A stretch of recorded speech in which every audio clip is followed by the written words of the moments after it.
अध्याय 331। क्या वे भाइयों की तरह घनिष्ठ हैं? जब झाओ हाई वापस आया तब तक लौरा और बाकी लोग खाना खा चुके थे।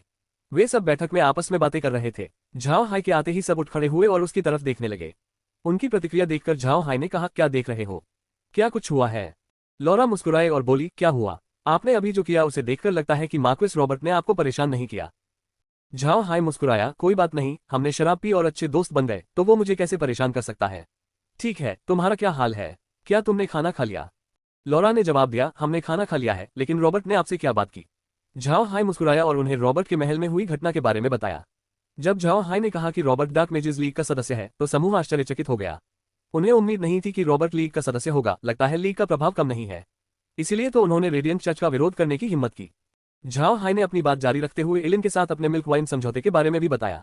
लौरा ने सिर हिलाकर कहा, अच्छा, मुझे भी इस बात की चिंता है। फिलहाल हमारे दो कारोबार हैं, एक परसेल डची में और दूसरा बीस्टमैन प्रेरी में। हमारा मिल्क वाइन का कारोबार नया है, हम प्रतिदिन लगभग 1000 जिन का उत्पादन करते हैं और बेल निश्चित रूप से इसकी पूरी मांग को पूरा नहीं कर पाएगा।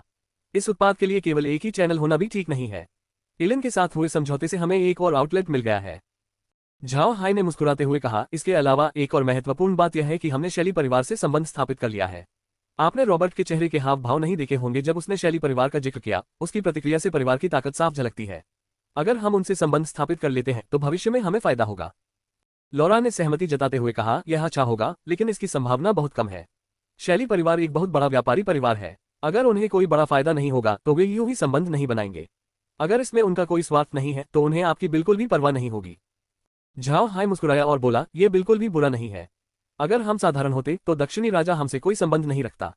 डार्क मेजेस का संघ भी हमारी मदद नहीं करता। वैसे भी हर चीज फायदेमंद नहीं होती। इस बार शैली परिवार के साथ सहयोग करना कोई बुरी बात नहीं है। लौरा मुस्कुराए, खैर, हमने उनसे पहले ही समझौता कर लिया है और हमें अपनी योजनाओं में जल्दबाजी नहीं करनी चाहिए। मुझे लगता है कि अगर हम ब्लैक वेस्टलैंड्स वापस जाते हैं तो हम अंतरिक्ष से सभी बेल और अर्गाली को वापस बुला सकते हैं। हम कुछ फायरफिश भी पाल सकते हैं और शैली होटल के साथ और सौदे करने की कोशिश कर सकते हैं। अगर हम उनका ध्यान आकर्षित करने में कामयाब हो जाते हैं तो वे हमारी मदद कर सकते हैं। आपका क्या विचार है? झाओ हाई ने जवाब दिया, अच्छा, वैसे लगता है हमें एक दिन और रुकना पड़ेगा। मुझे बेल से मिलना है और एलिन के सौदे के बारे में बात करनी है, उसके बाद हम निकल सकते हैं। ठीक है, मैंने शू को कासा सिटी वापस भेजने का प्लान बनाया है ताकि वह अंकल इवान को रुयन की हालत के बारे में बता दे। उसने एक बार मुझे नुकसान पहुंचाने की कोशिश की थी, इसलिए मैं अब उसके साथ जाने की हिम्मत नहीं करूंगा। मुझे उसे हर दिन देखना अच्छा नहीं लगता। लौरा मुस्कुराई, ये भी अच्छा है, लेकिन मुझे लगता है कि हमें शुन को भेजना चाहिए। वह छोटा और हल्का है, मुझे लगता है कि हम उसे एक बाज पर बिठाकर देख सकते हैं कि क्या बाज उसे ले जा सकता है। अगर हम सफल हो जाते हैं तो शायद भविष्य में हमारे पास कुछ हवाई बटालियन हो सकती है। लौरा की बातें सुनकर झाओ हाई की आंखें चमक उठी। वायुसेना होना उसका सपना था। हालांकि बाज इतने छोटे नहीं थे, फिर भी इंसानों को ढूंढना उनके लिए काफी मुश्किल था। लेकिन शुन अलग था, शुन हल्का था। झाओ हाई को विश्वास था कि अगर बाज उसे ढो सकता है तो वे भविष्य में एक मिसाल कायम कर सकते हैं। काफी देर हो चुकी थी, इसलिए झाओ हाई ने दोबारा शराब नहीं पी। समूह ने थोड़ी देर बातचीत की और फिर आराम किया। अगली सुबह झाओ हाई का समूह भोजनालय में खाना खाने गया। जब रुयन अंदर आई तो उसने झाओ हाई को देखकर ठंडी सी नाक सिकोड़ी। फिर वह दूसरी मेज पर बैठ गई और अपने लिए व्यंजन मंगवा लिए। झाओ हाई को इस बात की परवाह नहीं थी कि वह साथ आए या नहीं। उसने और बाकी लोगों ने साथ मिलकर खाना खाया। यात्रा शुरू होने के बाद से यह पहली बार था जब लौरा और उसके साथियों ने एक साथ भोजन कक्ष में खाना खाया था।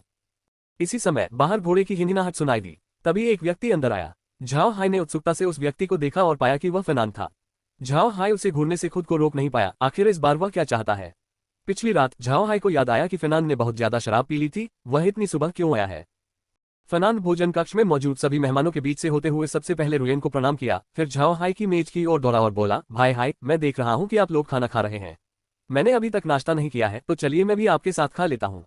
अरे हाँ, मैं आज सुबह शराब लाना भूल गया। भाई, मुझे भी थोड़ी दे दीजिए। अपने सामने बैठे शराबी को देखकर झाओ हाई को समझ नहीं आ रहा था कि हंसे या रोए। उसने कहा, भाई फेनांद, आप यहाँ क्यों आए हैं? इतनी सुबह सुबह शराब पीने के लिए आए हैं? क्या आपको डर नहीं लगता कि अंकल रॉबर्ट आपको डांटेंगे? यहाँ बातचीत कर रहे इन दो लोगों को देखकर भोजन कक्ष में मौजूद हर कोई चौंक गया। उनमें से अधिकांश जानते थे कि कल दोनों के बीच झगड़ा हुआ था और फेनांद ने तो शहर की सेना को भी इसमें शामिल कर लिया था, जिससे मार्क्विस रॉबर्ट को कार्रवाई करने के लिए मजबूर होना पड़ा। आज जो दृश्य उन्होंने देखा उससे वे सब अवाक रह गए। महज एक रात में दोनों भाई भाई जैसे करीब हो गए। क्या दुनिया बहुत तेजी से बदल रही थी। सभी लोग उन दोनों को हैरानी और अचंभे से देख रहे थे।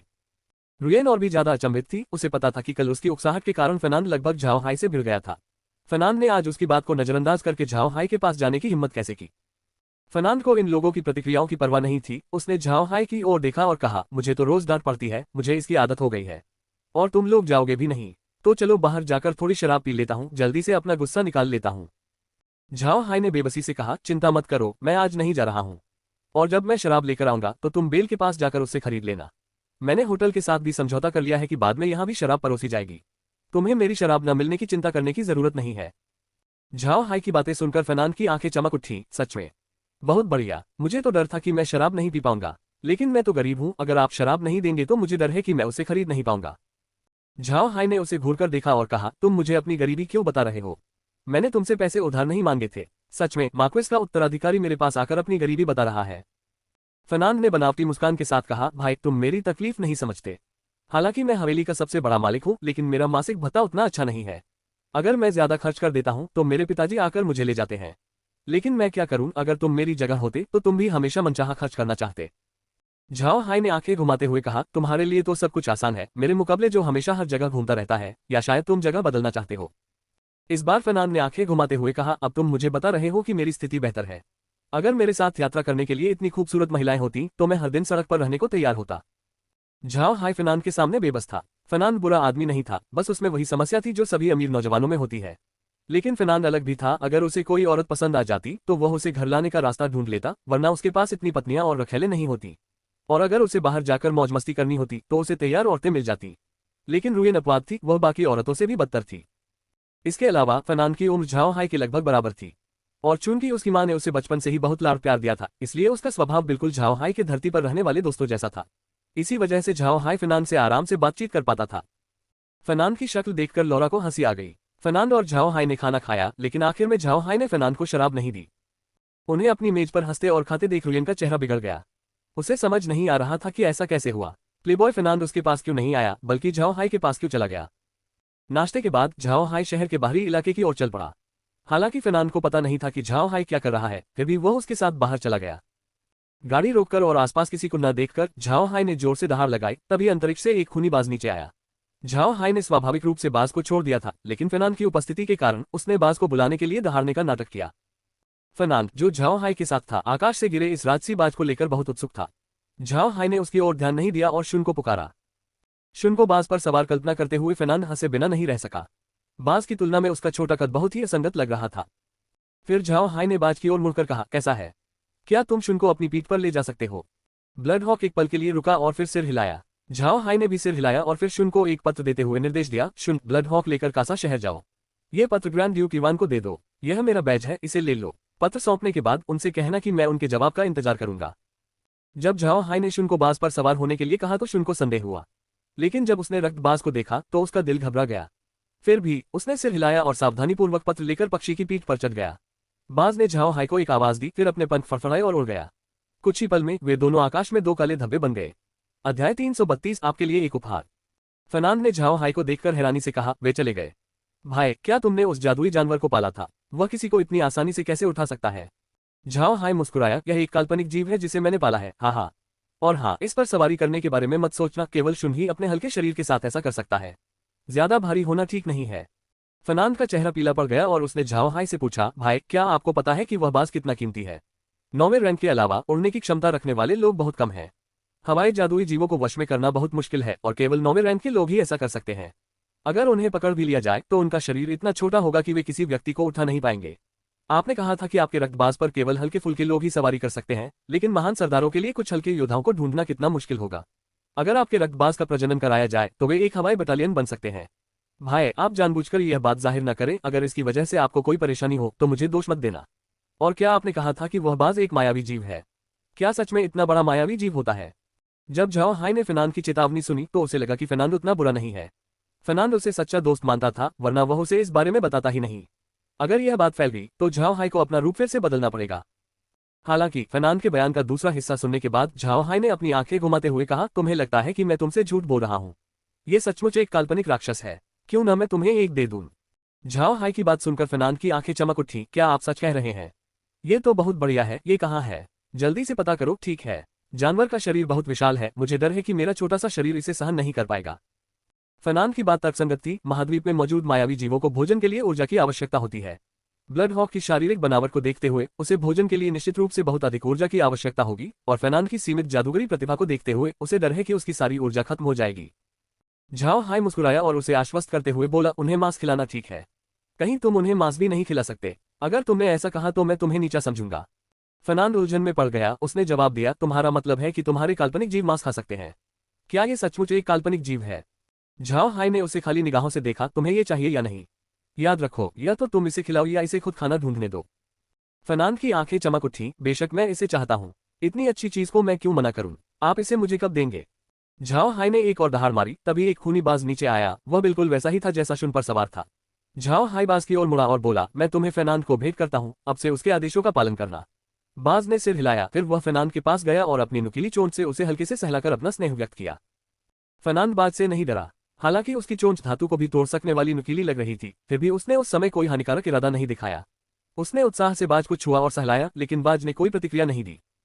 हालांकि फर्नांड ने ब्लड हॉक को देखते हुए कहा, मैं इसे वापस कैसे लाऊंगा? ये गाड़ी के अंदर नहीं जा सकता, घोड़े हिलने से भी डरेंगे। झाओ हाय ने हंसते हुए कहा, इसे गाड़ी पर रखने की कोई जरूरत नहीं है, बस इसे अपने साथ हवेली तक ले चलो। लेकिन इसके रहने के लिए एक उपयुक्त जगह तैयार कर लो। फर्नांड ने सिर हिलाया। उसने ब्लड हॉक को खुशी से देखा और कहा, उड़ो। ब्लड हॉक बहुत आज्ञाकारी था, उसने तुरंत अपने पंख फड़फड़ाए और उड़ गया। फर्नांड हंसते हुए बोला, वाह, शानदार, ये बाज बहुत आज्ञाकारी है। मुझे कहना पड़ेगा, भाई वेल्स, तुम्हारे पास इतनी अच्छी चीजें क्यों हैं? झाओ हाय ने हल्की सी मुस्कान के साथ कहा, अच्छा, अच्छी चीजें होना कितना अच्छा होता है। चूंकि तुम्हारे पास बाज है तो चलो वापस चलते हैं। मुझे अभी बेल से मिलना है और दूध वाली शराब के बारे में बात करनी है। पहले तो मैंने उसे सिर्फ शराब बेचने को कहा था, लेकिन इलिन ने अचानक सुझाव दिया कि इसे होटल में परोसा जाए। फर्नांड मुस्कुराया, देखो, क्या तुम भी मेरे परिवार के साथ दूध की शराब का कारोबार शुरू करोगे? मैं पिताजी से बात कर सकता हूँ। झाओ हाय ने उसकी ओर देखकर कहा, बकवास मत करो, अगर मैं तुम्हें दूध वाली शराब दूं तो तुम सारी पी जाओगे। छोड़ो, चलो वापस चलते हैं। कुछ ही देर में गाड़ी सारते शहर लौट आए। झाओ हाय तुरंत स्प्रिंग ग्रास निवास की ओर चल पड़ा। इस समय फर्नांड न केवल कल की बात भूल गया, बल्कि एक दोस्त की तरह उसके साथ भी रहा। साथ ही उसके चंचल स्वभाव ने झाओ हाय को उसका प्रशंसक बना दिया। झाओ हाय ने बेल से मुलाकात की और कारोबार में हो रहे नए घटनाक्रमों पर चर्चा की। बेल को कोई आपत्ति नहीं थी। शैली होटल का उद्देश्य केवल अपने ग्राहकों को शराब परोसना था। होटल में शराब पीने वाले मेहमानों से उनके कारोबार पर कोई असर नहीं पड़ेगा। उन्हें यह भी पता था कि उनकी क्षमताएं अभी भी पर्याप्त नहीं है, इसलिए झाओ हाय के लिए किसी अन्य साझेदार की तलाश करना स्वाभाविक था। इसके अलावा बेल ये भी समझ गया था कि उसकी क्षमता की तुलना शैली परिवार से नहीं की जा सकती। अगर झाओ हाय और वह लीग के साथी सदस्य न होते तो शायद उनकी साझेदारी हो ही न पाती। दूसरी ओर शैली परिवार पूरे महाद्वीप में प्रसिद्ध है। उनके कारोबार के साथ साथ उसकी 1000 जिन प्रति माह की आमदनी को देखते हुए वे 10,000 जिन से भी अधिक की रकम हड़प सकते थे। होटल को हर महीने 10,000 जिन की आपूर्ति करना बहुत ज्यादा लगता है, लेकिन जैसा कि रॉबर्ट ने कहा, शैली परिवार के पास महाद्वीप में 10,000 से अधिक होटल हैं। बाद में अगर शराब को बांटा जाए तो प्रत्येक शाखा को एक जिन से कम शराब मिलेगी, यह मात्रा पर्याप्त है। इसी वजह से बेल निराश नहीं हुए और उन्होंने झाओ हाय की शराब की आपूर्ति करने के अनुरोध को मान लिया। बेल के मन में यह विचार था कि अगर वह झाओ हाय को शराब की आपूर्ति में मदद करेंगे तो वे प्रबंधक इलिन से संबंध बना सकते हैं। इस संबंध के चलते अगर इलिन उन्हें कोई छोटा मोटा व्यापार भी दे देते तो भी यह मैदानी इलाकों में व्यापार करने से कहीं बेहतर होता। बेल के सहमत होने पर झाओ हाय प्रसन्न हुआ। फिर झाओ हाय ने बेल से कुछ व्यंजन तैयार करने को कहा। बेल ने मना नहीं किया और अपने नौकरों को भोजन तैयार करने का आदेश दिया। फर्नांड भी उनके साथ रुका और भोजन किया, हालांकि उसका बेल से कोई काम नहीं था। फर्नांड भी उनकी बातचीत में शामिल हुआ और उनके साथ हंसा भी। बेल को मानवीय स्वभाव की अच्छी समझ थी और वह फर्नांड के स्वभाव को भी बखूबी समझता था। बचपन से ही बिगड़े होने के कारण उसका स्वभाव बच्चों जैसा था और केवल रॉबर्ट ही उसे डांट सकता था, इसलिए इसमें कोई आश्चर्य नहीं कि वह आज जैसा है वैसा बन गया। बेल का फर्नांड से लगातार संपर्क होने के कारण वह फर्नांड की सभी आदतों से वाकिफ था, इसलिए उसने कल की बात को दिल पर नहीं लिया। फर्नांड भी कल की बात भूल गया था क्योंकि वह बेल के साथ मजाक कर रहा था, जिससे झाओ हाय हैरान रह गया। फर्नांड की हालत देखकर झाओ हाय असहाय हो गया। दोपहर का भोजन करने के बाद झाओ हाय नशे में धुत फर्नांड को वापस हवेली ले गया। फर्नांड को रॉबर्ट को देने के लिए दूध की शराब देने के बाद वह चला गया और आराम करने के लिए शैली होटल में अपने कमरे में लौट आया। दोपहर लगभग 2 बजे शुनमोम से सील किया हुआ एक पत्र लेकर लौटा और उसे झाओ हाय को सौंप दिया। अंदर इवान का लिखा एक पत्र था। झाओ हाय ने उसे खोला और अंदर लिखी बातें पढ़ी। पत्र में बस इतना ही लिखा था कि अब उसे रुयन की देखभाल करने की जरूरत नहीं है। उसने ये भी बताया कि वह अपनी बेटी से कितना निराश है। झाओ हाय अब रुयन के साथ यात्रा करना बर्दाश्त नहीं कर सकता था। अगर रुयन उसे लगातार परेशान करती रही तो उसे समझ नहीं आएगा कि वह क्या करे। अगर कोई और होता तो वह नाराज होकर उस पर चिल्ला सकता था, लेकिन रुयन के साथ वह ऐसा नहीं कर सकता था। वह इवान की बेटी थी और झाओ हाय ग्रैंड ड्यूक का ऋणी था, इसलिए उसकी बेटी पर चिल्लाना अनुचित था। झाओ हाय को अब उसकी कोई परवाह नहीं थी। उस युवती के लिए वह केवल उसे अनदेखा कर सकता था। वह इंतजार भी नहीं कर सकता था। झाओ हाय ने देखा कि रुयन उसका पीछा करना चाहती है क्योंकि वह अभी तक सारते शहर से नहीं निकली थी। उसके इंतजार ने झाओ हाय को आह भरने पर मजबूर कर दिया। उस शाम उन्होंने अच्छी तरह आराम किया। अगली सुबह जल्दी उठकर समूह ने नाश्ता किया और निकल पड़े। जैसा कि झाओ हाई को उम्मीद थी, रुयन उनके काफिले के पीछे पीछे चल रही थी, जिससे झाओ हाई चिढ़ गए। बिना ध्यान दिए वे शहर के बाहर पहुंच गए। शहर से बाहर निकलते ही उन्होंने देखा कि 2 गाड़ियां उनका इंतजार कर रही थी, एक बेल की थी और दूसरी फर्नांड की। झाओ हाई की गाड़ी को देखते ही बेल और फर्नांड तुरंत उनके पास गए और झाओ हाई का अभिवादन किया। जब झाओ हाई गाड़ी से उतरे तो बेल ने मुस्कुराते हुए उन्हें कुछ देते हुए कहा, ये स्काई वाटर सिटी के स्वामी के लिए परिचय पत्र है, जब आप वहां पहुंचे तो उन्हें सौंप देना। झाओ हाई ने सिर हिलाया और बेल से कुछ नहीं कहा। वहां बहुत सारे लोग मौजूद थे, इसलिए उनके रहस्यों पर चर्चा करना उचित नहीं था। वैसे भी बेल के साथ मामला तो पहले ही सुलझ चुका था। फर्नांड ने झाओ हाई को देखा और उसकी आंखें थोड़ी लाल हो गईं। अतीत में अपनी पहचान के कारण उसने कई दोस्त खो दिए थे, लेकिन झाओ हाई को इस बात की परवाह नहीं थी कि फर्नांड कौन है। हालांकि फर्नांड उसका पीछा नहीं कर सका, लेकिन झाओ हाई ने उसे बहुत सी चीजें दी। उसके पास दूध की शराब और बाज भी था। फर्नांड उदास था, ऐसा दोस्त मिलना कितना मुश्किल था। फर्नांड ने झाओ हाई के कंधे पर थपथपाते हुए कहा, भाई वेल्स, मैं तुम्हारी तरह दुनिया घूमने वाला नहीं हूँ। मेरी एकमात्र प्रतिभा दुनिया की अच्छी चीजों की कद्र करना है, इसलिए अगर भाई को कुछ अच्छा मिले तो उसे मेरे लिए संभाल कर रखना। ठीक है, अब जब तुम जा ही रहे हो तो अपने भाई को थोड़ी शराब क्यों नहीं पिला देते। झाओ हाई ने फर्नांड के हाथ पर थप्पड़ मारा और कहा, हम पहले ही रास्ते में हैं, फिर भी तुम शराब पीना चाहते हो। अगर तुम ऐसे ही करते रहे तो हमें तुरंत निकलना पड़ेगा। फर्नांड ने मानो झाओ हाई की बात अनसुनी कर दी। वह मुस्कुराया और अपनी गाड़ी से कुछ निकालते हुए बोला, ये हमारे इक्सा परिवार का प्रतीक चिन्ह है। इसे ले लो, इससे तुम इक्सा परिवार के सदस्य बन जाओगे। कल मैंने पिताजी से तुम्हारा नाम साम्राज्य में दर्ज करवा दिया था। भले ही इसमें कोई उपाधि न हो, फिर भी यह एक प्रतीक चिन्ह है। अगर परसेल परिवार तुम्हारी उपाधि छीन ले तो इसका इस्तेमाल करना। मुझे पता है कि पहले इन्हें फैंटेस्मल ईगल्स या कुछ और कहा जाता था, लेकिन मुझे ऐसा कोई कारण नहीं मिल रहा जिससे पता चले कि ये अचानक ब्लड हॉक्स कैसे बन गए। चलिए इस बात पर सहमत हो जाते हैं और आगे बढ़ते हैं। XD जैसे जैसे मैं पिछले अध्यायों को पढ़ता जाऊंगा, अपडेट देता रहूंगा। अध्याय 333 विदाई। फर्नांड की बातें सुनकर झाओ हाई का दिल खुश हो गया। फर्नांड भले ही जल्दबाज और अपनी प्रतिष्ठा को बहुत महत्व देता था, लेकिन दोस्त बनने पर वो आपको सच्चे भाई की तरह मानता था। जब उसने देखा कि झाओ हाई रुयन के साथ नहीं है तो उसे डर था कि परसेल डची झाओ हाई की उपाधि छीन लेगी, जिससे उसकी यात्राएं मुश्किल हो जाएंगी। इसलिए फर्नांड ने झाओ हाई को अपने रथ का प्रतीक चिन्ह दे दिया। ये जानना आवश्यक है कि किसी कुलीन व्यक्ति का प्रतीक चिन्ह कोई भी व्यक्ति यूं ही इस्तेमाल नहीं कर सकता, इसे केवल उसके करीबी परिवार के सदस्य ही धारण कर सकते हैं। और इस प्रतीक चिन्ह का उपयोग करने वाले सभी व्यक्तियों को साम्राज्य में पंजीकृत होना आवश्यक होता है। झाओ हाई जानता था कि फर्नांड के लिए इवान के साथ उसके रिश्ते के बारे में जानना असंभव था। फर्नांड ने यह सब झाओ हाई की भलाई के लिए किया था, लेकिन झाओ हाई इस प्रतीक का यूं ही इस्तेमाल नहीं कर सकता, क्योंकि इससे भविष्य में मुसीबतें खड़ी हो सकती हैं। उदाहरण के लिए, यदि झाओ हाई ने किसी समस्या का सामना करते समय प्रतीक चिन्ह का उपयोग किया तो उन मामलों को साम्राज्य के रजिस्टर में इक्सा परिवार के तहत दर्ज किया जाएगा। यह इवान द्वारा दी गई उपाधि से भिन्न था। हालांकि इवान ने झाओ हाई को उपाधि दी थी, लेकिन प्रस्तुत किया गया प्रतीक झाओ हाई का अपना था, इसलिए उसके कार्य परसेल परिवार से स्वतंत्र थे। चाहे वह निर्दोष हो या दोषी, साम्राज्य इवान को इसकी जिम्मेदारी नहीं सौंपेगा। ये और किसी परिवार के प्रतीक का उपयोग करना बिल्कुल अलग बातें थीं। झाओ हाई ने सावधानीपूर्वक प्रतीक चिन्ह ग्रहण किया, फिर उसने फर्नांड के कंधे पर थपथपाते हुए कहा, भाई तुम्हें अपना ख्याल रखना होगा।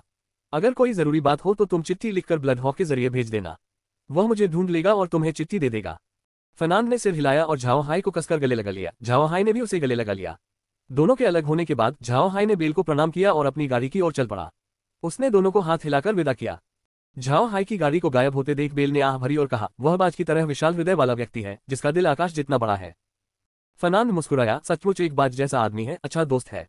ठीक है अंकल बेल, आज मेरे साथ हवेली में आइए। वेल्स मेरे लिए शराब की कुछ बोतलें छोड़ गया है, हम कुछ घूम पी सकते हैं। बेल हंसते हुए बोला, छोड़ो इसे, ये बूढ़ा आदमी तुम्हारा मुकाबला नहीं कर सकता। तुम वापस जाओ और आराम से पियो, मुझे अभी कुछ हिसाब किताब करना है। फर्नांड मुस्कुराया और बोला, आप बिल्कुल मेरे पिता जैसे हैं, मैं इस तरह का उबाऊ काम बिल्कुल नहीं कर सकता। मैं वापस जा रहा हूं, अभी थोड़ी शराब पीनी बाकी है। फिर उसकी गाड़ी शहर की ओर चल पड़ी।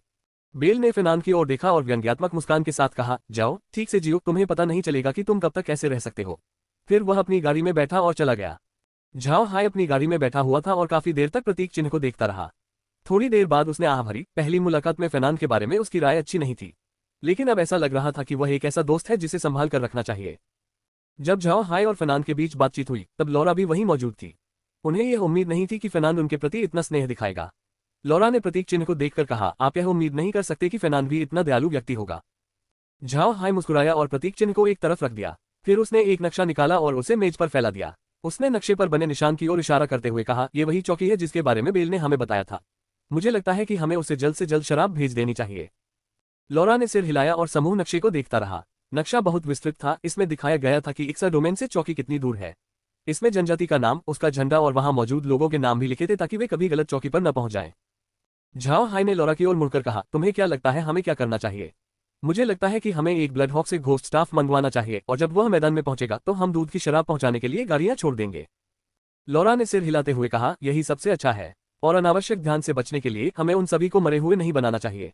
इसके बजाय हमें उनमें से कुछ को शू के नेतृत्व में गाड़ियां चलाने का काम सौंपना चाहिए।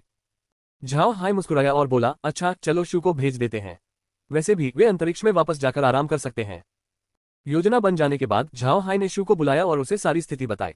शू ने कोई शिकायत नहीं की, हालांकि मैदान ठंडा था लेकिन उसे वहां ज्यादा देर नहीं रुकना था और अपना काम खत्म करते ही वे तुरंत वापस लौट सकते थे, इसलिए उसने स्वाभाविक रूप से सहमति दे दी। रुयेन को पता भी नहीं चला और एक बाज आसमान में उड़ गया और मैदान की ओर चल पड़ा। वे अभी भी मैदान के काफी करीब थे, इसलिए बाज को वहां पहुंचने में केवल 2 घंटे लगे। झाओ हाई ने तुरंत 10 गाड़ियां छोड़ दी। प्रत्येक गाड़ी में दूध से भरी शराब थी, जिसकी कुल मात्रा लगभग 11,000 जिन थी। फिर शू अंतरिक्ष के रास्ते मैदान में गया और गाड़ियों और घोड़ों को लेकर बेल की चौकी की ओर चल पड़ा। झाओ हाई ने कई एयर का भरपूर उपयोग किया। कई एयर को एक अन्य भूतिया छड़ी माना जा सकता है। कई एयर की मदद से झाओ हाई एक ही समय में अंतरिक्ष से संदेश भेज और प्राप्त कर सकता था। दिन का शेष समय शांतिपूर्वक यात्रा करते हुए बीता। जल्द ही उन्होंने शाम एक छोटे से कस्बे में बिताए। इस बार कोई परेशानी नहीं हुई। रुयेन ने अच्छा व्यवहार किया और झाओ हाई को परेशान नहीं किया।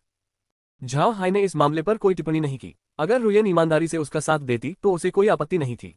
हालांकि झाओ हाई रुयेन को भगाना चाहता था, लेकिन ईवान के पत्र के बारे में सोचकर वह कुछ कर नहीं सका। स्थिति ऐसी ही रह गई थी। अगले 3 दिन बहुत शांतिपूर्ण रहे। तीसरे दिन शू को बेल की चौकी पर वह जनजाति मिल गई। उसकी मुलाकात उस व्यक्ति से भी हुई जिसके बारे में बेल ने उन्हें बताया था और उसने उसे शराब सौंप दी। हालांकि शू को भुगतान नहीं मिल पाया, उसे अगले महीने तक इंतजार करना पड़ा।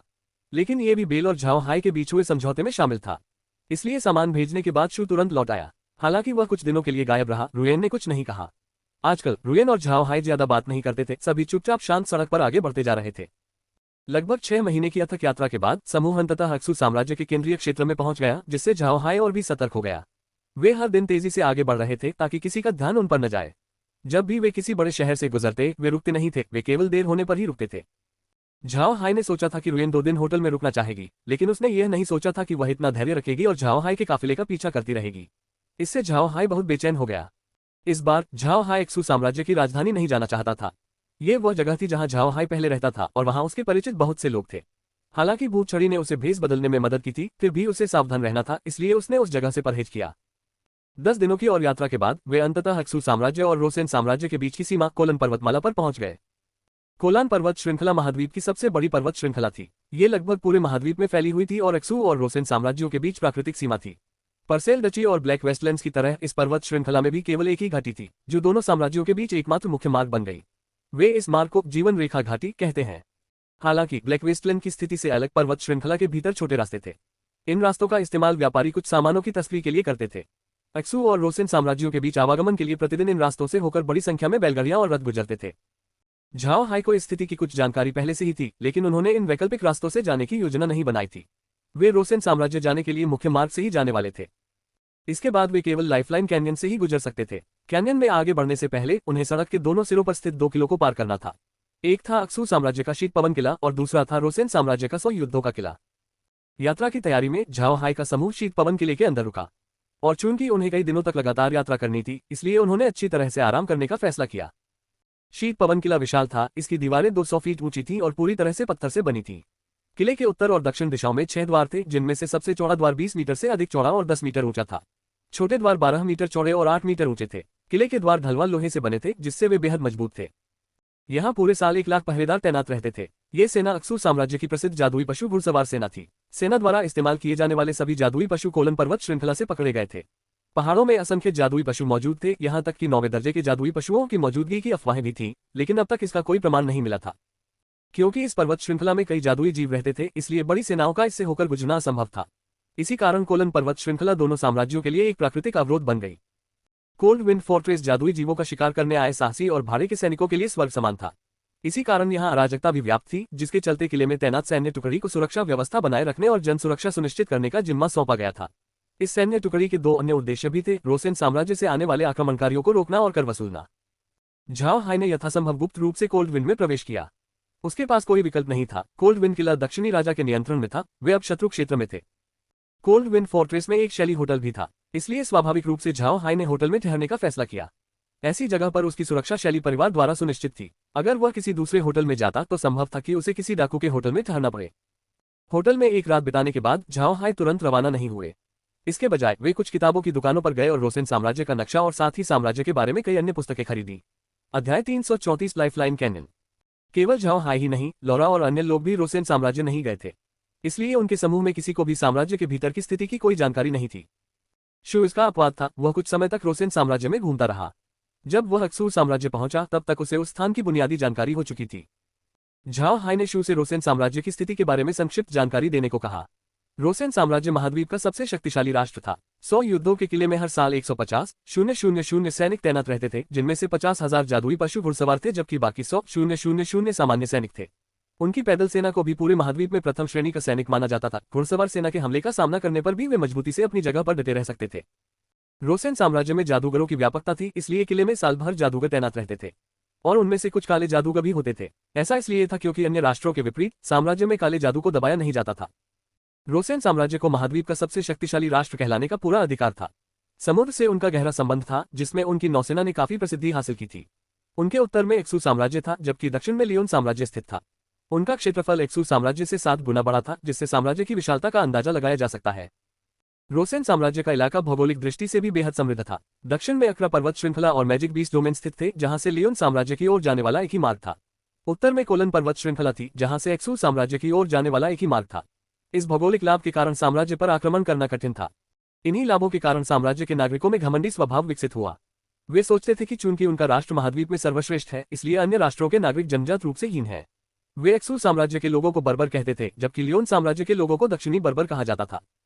इन नामों से अन्य साम्राज्यों के नागरिकों के प्रति उनका रवैया स्पष्ट होता था। ये कहा जा सकता है कि रोसेन साम्राज्य के नागरिक जन्म से ही अहंकारी थे और अन्य राष्ट्रों के लोगों को नीचा समझते थे। इसलिए झाओ हाई जैसे लोगों के लिए, जिन्होंने एक्सू साम्राज्य के भीतर अपनी उपाधियां प्राप्त की, साम्राज्य में सम्मान की कोई जगह नहीं होगी। आम लोग भी उन्हें सलाम नहीं करेंगे। इन परिस्थितियों को जानने के बाद झाओ हाई का चेहरा उतर गया। उसने सोचा था कि उसकी कुलीन उपाधि उसकी आत्मरक्षा का काम करेगी और उसका स्वागत सद्भावना से किया जाएगा। अब ऐसा लग रहा था कि यह सब झूठ था। कोल्ड विंड फोर्ट्रेस में 2 दिन आराम करने के बाद झाओ हाई का दल आखिरकार लाइफलाइन कैनियन से होते हुए 100 बैटल्स फोर्ट्रेस की ओर अपनी यात्रा पर निकल पड़ा। शुरुआत में उन्हें कोई बड़ी समस्या नहीं हुई, लेकिन कहा जाता था कि लाइफलाइन कैनियन महाद्वीप की 10 सबसे व्यस्त सड़कों में से एक है। किले का द्वार भले ही बहुत चौड़ा था, लेकिन अंदर बाहर आने जाने के लिए लोगों की लंबी कतारें लगी हुई थी। झाओ हाई किले से बाहर निकलने के लिए कतार में खड़े होते समय बहुत ही सलीके से पेश आया। उसे ये भी पता चला कि शीत पवन किले और 100 युद्ध किले के बीच की दूरी लगभग 300 ली 150 किलोमीटर थी, जबकि कोलन पर्वत श्रृंखला बहुत लंबी थी। वहीं लाइफलाइन कैनियन की चौड़ाई केवल कुछ 100 ली ही थी। इस दौरान झाओ हाई ने रास्ते में कई काफिले देखे। इन काफिलों की गाड़ियों पर रईसों के प्रतीक चिन्ह लगे हुए थे, कुछ तो प्रसिद्ध रईसों के भी थे। ये काफिले पूरे दृश्य को भर रहे थे। कुछ काफिलों में तो सैकड़ों से लेकर हजारों गाड़ियां और रथ थे, साथ ही हजारों की संख्या में पहरेदार भी थे। हर कोई बातें कर रहा था और शोर मचा रहा था, जिससे पूरा दृश्य बेहद जीवंत लग रहा था। झाओ हाई के काफिले की तुलना इन विशाल काफिलों से करना एक बूंद की तुलना विशाल सागर से करने जैसा होगा। असल में किसी ने भी उन पर ध्यान नहीं दिया, जिससे झाओ हाई बेहद खुश था। ये तो पता नहीं था कि रुयन डरी हुई थी या नहीं, लेकिन पिछले कुछ दिनों से वह काफी शांत हो गई थी।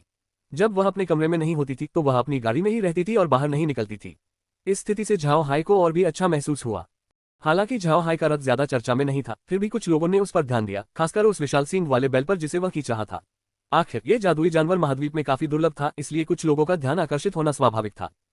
लेकिन समय बीतने के साथ साथ किसी को इसकी परवाह नहीं रही, क्योंकि विशाल सींगों वाले बैल के अलावा झाओ हाई की दूसरी गाड़ी को खींचने वाला एक और बैल भी था। लोगों का मानना था कि विशाल सींगों वाला बैल उस आम बैल का ही एक प्रकार था। 300 ली की दूरी तय करने में बैलगाड़ी को एक दिन से अधिक का समय लग जाता, इसलिए शाम को समूह को लाइफलाइन कैनियन के अंदर ही डेरा डालना पड़ा। और यह स्पष्ट था कि अन्य यात्री पूरी तैयारी के साथ आए थे, क्योंकि उन्होंने अपने तंबू लगाकर एक अस्थायी शिविर बना लिया था। झाओ हाई भी अपने शिविर के लिए जगह ढूंढ रहे थे। शिविर बन जाने के बाद शू ने झाओ हाई से कहा, युवा स्वामी, आज रात हमें सावधान रहना होगा। लाइफलाइन कैनियन में छोटे काफिलों का अचानक गायब हो जाना आम बात है। यहाँ चाहे आप एक्सू साम्राज्य के हो या रोसेन साम्राज्य के, डाकुओं को कोई फर्क नहीं पड़ता, इसलिए लूटपाट की घटनाएं भी बहुत होती हैं। इसके अलावा जादुई जानवर भी अंधेरे में हमला करने का मौका ढूंढ लेते हैं। झाओ हाई एक पल के लिए रुका, फिर सिर हिलाकर बोला, अच्छा, हम अतिरिक्त सावधानी बरतेंगे। साथ ही रुयेन को भी इस बारे में याद दिला दो ताकि वे सतर्क रहें। ग्रैंड ड्यूक इवान ने हमारी मदद की है, इसलिए हमें रुयेन का भी ध्यान रखना होगा। शू ने सिर हिलाया और फिर मुंह फेर लिया। लौरा ने शू की पीठ की ओर देखा और आह भरी, सच कहूं तो रुयेन की हालत बहुत दयनीय है। एक अकेली लड़की अनजान जगह पर पढ़ने जा रही है। उसका रुतबा भी गिरकर एक आम लड़की जैसा हो जाएगा और शायद उसे नीची नजरों से भी देखा जाएगा। इससे किसी को भी अच्छा नहीं लगेगा। झाओ हाई ने भी आह भरी, लेकिन रुयेन की यह स्थिति उसकी अपनी ही गलती थी। वह बुद्धिमान तो थी, लेकिन उसे अपनी बुद्धि का सही इस्तेमाल करना नहीं आता था, इसलिए वह इस स्थिति में पहुंच गई। उसे लगता था कि उसके पिता अयोग्य हैं, कि वे उसे अच्छा जीवन नहीं दे पाएंगे, इसलिए वह अक्सर अपने पिता पर व्यंग्य करती थी और कभी उनका सम्मान नहीं करती थी। उसे लगता था कि आदम का जीवन अच्छा नहीं होगा, इसलिए वह अपनी सगाई तोड़ना चाहती थी। उसे लगता था कि उसकी चतुराई से सभी पुरुष उसके सामने झुक जाएंगे, इसलिए वह महारानी की तरह व्यवहार करती थी, अंततः अपनी ही प्रतिष्ठा को धूमिल कर बैठी। अंत में ग्रैंड ड्यूक इवान ने उसे पढ़ाई के लिए दूर भेज दिया। एक तरह से कहें तो ये सब उसने खुद ही अपने ऊपर लिया था। कहते हैं कि नफरत फैलाने वाले लोग अंत में दयनीय स्थिति में पहुंच जाते हैं। ये बात रुयन पर पूरी तरह से लागू होती है। वह इस समय बेहद दयनीय स्थिति में है, लेकिन उसने कुछ नफरत भरे काम भी किए थे। क्योंकि वे खुले में डेरा डाले हुए थे, इसलिए बाकी लोग एक दूसरे के प्रति बहुत सतर्क थे। परिणामस्वरूप सहयात्रियों के बीच ज्यादा संपर्क नहीं हुआ। वास्तव में यही स्थिति लाइफलाइन कैनियन के हर हिस्से में बनी हुई थी। उन बहुत बड़े काफिलों को छोड़कर बाकी सभी काफिले सतर्क थे, क्योंकि उन्हें दूसरों द्वारा हमला किए जाने का डर था। जैसा कि शू ने कहा, घाटी में काफिले अक्सर गायब हो जाते थे, इसलिए लोग अपने आसपास के माहौल को लेकर बहुत सतर्क रहते थे। झाओ हाय और उसके साथी तंबू में दाखिल होते ही तुरंत अंतरिक्ष में चले गए। आज रात ब्लॉकहेड को पहरा देने का जिम्मा सौंपा गया था, जबकि रॉकहेड बाहर गाड़ी चला रहा था। ये झाओ हाय की योजना थी कि ब्लॉकहेड और रॉकहेड समय समय पर अपनी जगह बदलते रहें। आज रॉकहेड की बारी थी गाड़ी चलाने की, जबकि ब्लॉकहेड अंतरिक्ष के अंदर ही रुका रहा। इससे उनमें से एक को रात्रि रक्षक के रूप में तैनात किया जा सका, जिससे झाओ हाय को राहत मिली। शू ने शुन और रॉकहेड को भी स्थिति के बारे में बताया। इसलिए तीनों ने अपने हथियार तैयार कर लिए और अपने कवच नहीं उतारे, ताकि वे किसी भी समय युद्ध के लिए तैयार रहें। आधी रात के सन्नाटे में ब्लॉकहेड ने अपने शिविरों के आसपास कुछ परछाइयों को आते हुए देखा, लेकिन उनका लक्ष्य वे नहीं थे, बल्कि ऐसा लग रहा था कि उनका लक्ष्य रुयन था। झाओ हाय का शिविर रुयन के शिविर के पास ही था, लेकिन फिर भी उनके बीच काफी दूरी थी। इससे घाटी में मौजूद अन्य यात्री इस बात को लेकर असमंजस में पड़ गए कि वे साथ साथ यात्रा कर रहे हैं या नहीं। हालात देखकर ब्लॉकहेड को समझ नहीं आ रहा था कि क्या करे। उसे ये भी नहीं पता था कि झाओ हाय को जगाए या नहीं। अंत में उसने झाओ हाय को जगाने का फैसला किया, क्योंकि उसे डर था कि कहीं वे बाहरी लोग भी उन पर हमला न कर दें। अपना निर्णय लेते हुए ब्लॉकहेड खड़ा हुआ और झाओ हाय के कमरे के बाहर चला गया। उसने दरवाजे पर दस्तक दी और फुसफुसाते हुए कहा, युवा स्वामी, कुछ हो रहा है। झाओ हाय को हल्की नींद आती थी, इसलिए जब ब्लॉकहेड ने उसके दरवाजे पर दस्तक दी तो वह तुरंत जाग गया। उसने कपड़े पहने और दरवाजा खोला। क्या बात है? ब्लॉकहेड झाओ हाय को लिविंग रूम में ले गया और मॉनिटर की ओर इशारा किया। झाओ हाय ने उसे देखा और सिर हिलाया, फिर ब्लॉकहेड की ओर मुड़कर बोला, शुन, शू और रॉकहेड को जगाओ। चाहे कुछ भी हो जाए, रुयन हमारे साथ है। अभी उसके साथ कोई दुर्घटना होना ठीक नहीं है। अगर रुयन को कोई नुकसान हुआ तो अंकल इवान को मैं कुछ कह नहीं पाऊंगा। उसके बाद वे दोनों अंतरिक्ष से बाहर निकल गए। उन्होंने लौरा और बाकी लोगों को नहीं जगाया, वैसे भी वे उनकी मदद नहीं कर सकते थे। अगर वे जाग जाते तो उन्हें चिंता ही होती। उनकी सुरक्षा सुनिश्चित करने के लिए शुन और रॉकहेड आराम करने के लिए अंतरिक्ष में नहीं गए, बल्कि बाहर ही सो गए। झाओ हाय सीधे तीनों आदमियों के तंबू में प्रकट हुआ। उसके प्रकट होते ही शू और बाकी दोनों जाग गए। झाओ हाय को देखकर तीनों हैरान रह गए। शू ने फुसफुसाते हुए कहा, युवा मालिक, क्या कुछ हुआ है? झाओ हाय ने सिर हिलाते हुए कहा, कुछ लोगों ने हमें घेर लिया है, वे शायद रुयन के पीछे पड़े हैं। शुन, जाओ रुयन को सूचित करो, उन्हें तैयार रहने को कहो। शुन ने बात मान ली और तंबू से गायब हो गया। झाओ हाय को पता ही नहीं चला कि वह कैसे चला गया, तंबू का पर्दा भी नहीं हिला। झाओ हाय ने मॉनिटर पर प्रदर्शित तस्वीर को ऊपर उठाया और समूह ने उसे गंभीरता से देखा। आने वाली टीम किसी काफिले का हिस्सा नहीं लग रही थी। ऐसा लग रहा था कि वे पहाड़ों से नीचे आए हैं। उनकी संख्या लगभग 700 लोग थी। उनकी वेशभूषा देखकर ऐसा लग रहा था कि वे भारे के सैनिक थे। उन्होंने चमड़े का कवच पहन रखा था और उनके पास कई तरह के हथियार थे जो देखने में काफी पुराने लग रहे थे। कुछ हथियार तो क्षतिग्रस्त भी लग रहे थे, लेकिन उन्हें बदला नहीं गया था। अध्याय 335 शानदार विधि। झाओ हाय ने स्थिति को देखा और राहत की सांस लेते हुए कहा, लगता है ये लोग सुबह से ही घात लगाकर बैठे थे, बस किसी मोटे ताजे भेड़ की तलाश में थे। लेकिन क्या हम सचमुच मोटे ताजे भेड़ जैसे दिखते हैं? जब शू, ब्लॉकहेड और रॉकहेड ने झाओ हाय की बात सुनी तो वे हंसे बिना नहीं रह सके। शू ने मुस्कुराते हुए जवाब दिया, हम नहीं हैं, लेकिन रुयन है। तीनों की प्रतिक्रिया देखकर झाओ हाय ने पूछा, क्यों? सब कुछ ठीक लग रहा है, हमारे पास तो बस कुछ ही लोग हैं, जबकि रुयन के पास सौगात हैं। इसमें क्या गलत है? शू ने हल्की सी मुस्कान के साथ कहा, लाइफलाइन के सभी यात्री जानते हैं कि केवल वही लोग बिना सुरक्षाकर्मियों के यात्रा करते हैं जिन्हें अपनी ताकत पर पूरा भरोसा होता है। हमारे समूह के पास केवल 2 गाड़ियां हैं और ऐसा लगता है कि हमारे साथ कोई सुरक्षाकर्मी नहीं है। इसलिए इन भाड़े के सैनिकों के लिए केवल एक मूर्ख ही यह सोच सकता है कि किसी विशेषज्ञ को किसी गाड़ी के अंदर मौजूद नहीं होना चाहिए। अगर ये कमजोर भाड़े के सैनिक किसी छिपे हुए विशेषज्ञ को उकसाते हैं तो वे सीधे मौत को दावत दे रहे होंगे। इसी वजह से उन्होंने हमें निशाना नहीं बनाया। लेकिन रुयन बिल्कुल विपरीत थी, उसके 700 सुरक्षाकर्मी और कई गाड़ियां थीं। इसके अलावा भाड़े के सैनिकों ने देखा कि उसकी सुरक्षाकर्मियों की ताकत उनके बराबर ही है, इसलिए उन्होंने रुयन के समूह को मोटा भेड़ करार दिया। झाओ हाय मुस्कुराया और शू से कहा, मैंने सोचा भी नहीं था कि ऐसा कुछ होगा, लेकिन लगता है ये सही है। बाकी सबको छोड़ दे तो अकेले तुम ही बाहर मौजूद समूह से ज्यादा हो। अगर वे हम पर हमला करने आए तो वे निश्चित रूप से मौत को दावत दे रहे होंगे। शू मुस्कुराया, सच कहूं तो वह अपनी क्षमताओं से बहुत संतुष्ट था। पूरे महाद्वीप में 1000 परछाइयों वाले शू का नाम बहुत प्रसिद्ध था। इसी समय तंबू का पर्दा थोड़ा सा हिला और फिर शुन अंदर प्रकट हुआ। उसने झाओ हाय से कहा, युवा स्वामी, मैंने जिल को स्थिति के बारे में बता दिया है। उन्होंने तैयारी तो कर ली है, लेकिन वे आशावादी नहीं हैं। झाओ हाई ने कुछ देर सोचा और फिर बोला, चलो बाहर चलते हैं, ध्यान रखना कि हथियारों से कोई आवाज ना हो, हम ज्यादा लोगों को डराना नहीं चाहते। शून ने सिर हिलाया और तंबू का पर्दा उठाया। ब्लॉकहेड और रॉकहेड सबसे पहले बाहर निकले, फिर झाओ हाई और आखिर में शू। जब समूह तंबू से बाहर निकला तो झाओ हाओ ने अपनी छड़ी को हल्के से हिलाया और छड़ी के शीर्ष पर 1 मीटर व्यास का अग्निगोला प्रकट हुआ। झाओ हाओ ने अग्निगोले को हवा में ऊपर उठाया, जिससे उनके शिविर का आसपास का क्षेत्र अच्छी तरह से रोशन हो गया। भाड़े के सैनिकों को यह उम्मीद नहीं थी कि झाओ हाई इतनी जल्दी अपनी चालें खुलवा देगा। जब वे सब हैरान थे, झाओ हाई ने शांत भाव से कहा, प्रिय मित्रों, छिपने की कोई जरूरत नहीं है, मैं आपके प्रतिनिधि से बात करना चाहता हूँ। भाड़े के सैनिकों ने हंगामा मचा दिया। तभी भीड़ में से घनी दाढ़ी वाला एक आदमी निकला। उसने झाओ हाई और फिर फायरबॉल पर नजर डाली। उस आदमी की दृष्टि असाधारण थी और फायरबॉल से वह समझ गया कि झाओ हाई के पास कम से कम 7वें दर्जे के जादूगर की शक्ति है। और 7वें दर्जे के अग्नि तत्व के जादूगर तो छोटे भाड़े के सैनिकों के लिए किसी बुरे सपने से कम नहीं थे। दाढ़ी वाले व्यक्ति ने आगे बढ़कर झाओ हाई को प्रणाम किया और कहा, हमें पता नहीं था कि महोदय यहाँ हैं। महोदय, हम क्षमा चाहते हैं, हम तुरंत यहाँ से चले जाएंगे और महोदय के विश्राम में अब और खलल नहीं डालेंगे। झाओ हाई ने हल्की सी मुस्कान के साथ कहा, अच्छा, बहुत अच्छा। रात में बाहर आने से आपको और आपके लोगों को भी आसानी नहीं हुई। शू, उन्हें पीने के लिए 1000 सोने के सिक्के दे दो। हालांकि शू को झाओ हाई की योजना समझ नहीं आई, फिर भी वह तंबू की ओर मुड़ा और सिक्कों से भरा एक थैला ले आया। थैले में ठीक 1000 सोने के सिक्के थे। शू ने थैला उठाया और दाढ़ी वाले आदमी की ओर बढ़ा, फिर उसने सिक्कों से भरा थैला जमीन पर रख दिया। दाढ़ी वाले आदमी ने शू का निरीक्षण किया और अंततः खुद को ये पूछने से रोक नहीं पाया, मुझे यकीन नहीं है, लेकिन क्या श्री शू 1000 परछाइयों वाले हैं? शू ने उस आदमी को देखा और अपनी भौहें सिकोड़ ली। उसे यह व्यक्ति याद नहीं आ रहा था। उसने अनजाने में पूछा, क्या आप मुझे जानते हैं? जब उस व्यक्ति ने शू की पुष्टि सुनी तो वह घबराए हुए भावों को छिपा नहीं सका और बोला, तो वास्तव में ये श्री शू ही थे। कृपया हमें क्षमा करें श्री शू, इस बार हमारा आपको परेशान करने का कोई इरादा नहीं था। शू ने हल्की सी मुस्कान के साथ कहा, छोड़ो, ये तो मालिक ने उपहार में दिया है। जाओ, अपने लिए कुछ पे खरीद लो। मालिक आज अच्छे मूड में है और तुम्हारे जवाबों से वे संतुष्ट हैं, वरना तुम लोग जिंदा वापस नहीं लौट पाते। फिर वह झाओ हाई के पास लौट आया। दाढ़ी वाले आदमी को समझ नहीं आ रहा था कि वह सिक्कों से भरा थैला ले या नहीं। उसके समूह के बाकी लोग भी बेबस थे। झाओ हाई ने दाढ़ी वाले आदमी की तरफ देखकर कहा, मैंने ये पैसे आपको कृपा करके दिए हैं, लेकिन आप इन्हें यूं ही नहीं ले सकते। मैं आज शाम और कोई झंझट नहीं चाहता। मुझे आपको रात का रक्षक बनने के लिए कहना पड़ेगा। क्या आप तैयार हैं? दाढ़ी वाला आदमी थम गया, फिर उसने तुरंत कहा, बिल्कुल बिल्कुल, हम तैयार हैं। महोदय निश्चिंत रहें, हम गारंटी देते हैं कि आपके तंबू में एक मच्छर भी नहीं घुस पाएगा। झाओ हाई ने हल्की सी मुस्कान के साथ कहा, अच्छा। फिर वह चुपचाप अपने तंबू में लौट गया। झाओ हाई के इस कदम ने लाइफलाइन कैनियन के अन्य लोगों को आश्चर्यचकित कर दिया। उसका दांव बेहद चतुराई भरा था। पहले उसने अपनी ताकत का इस्तेमाल करके डाकुओं के दिमाग को झकझोर दिया, फिर न केवल उन्हें पैसों से रिश्वत दी, बल्कि उन्हें अपने रात्रि रक्षक के रूप में भी नियुक्त कर लिया।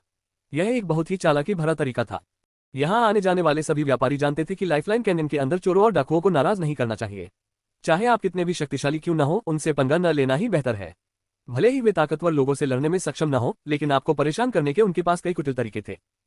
वे रात में आपको परेशान कर सकते हैं और अगर आप बचाव करने में कामयाब भी हो जाते हैं तो भी वे आपको नुकसान पहुंचा सकते हैं। वे जादुई जानवरों को पहाड़ से नीचे भेजकर आप पर हमला करवा सकते हैं। बिना किसी व्यक्ति का इस्तेमाल किए भी वे आपको नुकसान पहुंचा सकते हैं। ये डाकू कीड़े मकोड़ों की तरह हैं, जब तक आप उन्हें एक झटके में खत्म नहीं कर देते, वे लगातार आपको परेशान करते रहेंगे और आप पर हमला करते रहेंगे, जिससे आप बेहद असहज महसूस करेंगे। लाइफलाइन कैनियन के अंदर मौजूद डाकुओं से इन व्यापारियों के पंगा लेने की हिम्मत न करने का एक और कारण भी था। ये डाकू कोल्ड विंड फोर्ट्रेस और 100 बैटल्स फोर्ट्रेस के कुछ लोगों से जुड़े हुए थे। अगर आप उन्हें ज्यादा परेशान करते तो इन दोनों किलों की सेना आप पर हमला कर सकती थी, जिससे आपको और ज्यादा नुकसान उठाना पड़ सकता था। इसलिए कैनियन में आम यात्री इन डाकुओं से पंगा लेने की हिम्मत नहीं करते थे। वे नियमित रूप से उन्हें कुछ सुरक्षा राशि भेजते थे ताकि उन पर हमला न हो। इस बार इस क्षेत्र में घाटी के अनुभवी यात्री मौजूद थे और वे एक नजर में समझ गए कि झाओ हाई का दल नया था और इससे पहले कभी घाटी से नहीं गुजरा था। झाओ हाई के दल की ताकत को देखते हुए वे जानना चाहते थे कि वे डाकुओं से कैसे निपटेंगे। इसलिए काफी संख्या में लोग झाओ हाई के शिविर पर नजर रख रहे थे, ये देखने के लिए कि वे स्थिति से कैसे निपटेंगे।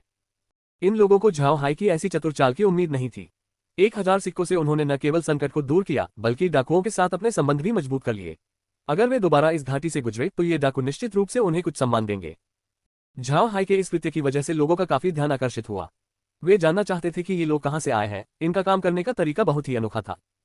उस शाम लाइफलाइन कैनियन के अंदर और कुछ नहीं हुआ। अगली सुबह झाओ हाई उठा और उसने देखा कि भाड़े के डाकू सचमुच उसके रात्रि रक्षक के रूप में काम कर रहे थे और वे ऐसा करते समय बहुत जोश में थे। ये बात विशेष रूप से दाढ़ी वाले व्यक्ति के लिए सच थी। जब उसने झाओ हाई को बाहर आते देखा तो उसने तुरंत अभिवादन करते हुए कहा, महाराज, आप जाग गए।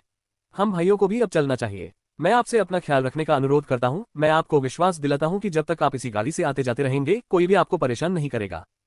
झाओ हाई ने हल्की सी मुस्कान के साथ कहा, अच्छा, तुमने खूब मेहनत की। ठीक है, मेरे पास तुम्हारे लिए कुछ है, बेवकूफ, जाओ और राशन के 2 थैले ले आओ। आदेश सुनते ही बेवकूफ अपनी सामान ढोने वाली गाड़ी के पास गया और खाने के 2 बड़े थैले ले आया, जिनका वजन कुछ 100 जिन था, जो इस समूह के लिए 2-3 बार पेट भरकर खाने के लिए काफी था।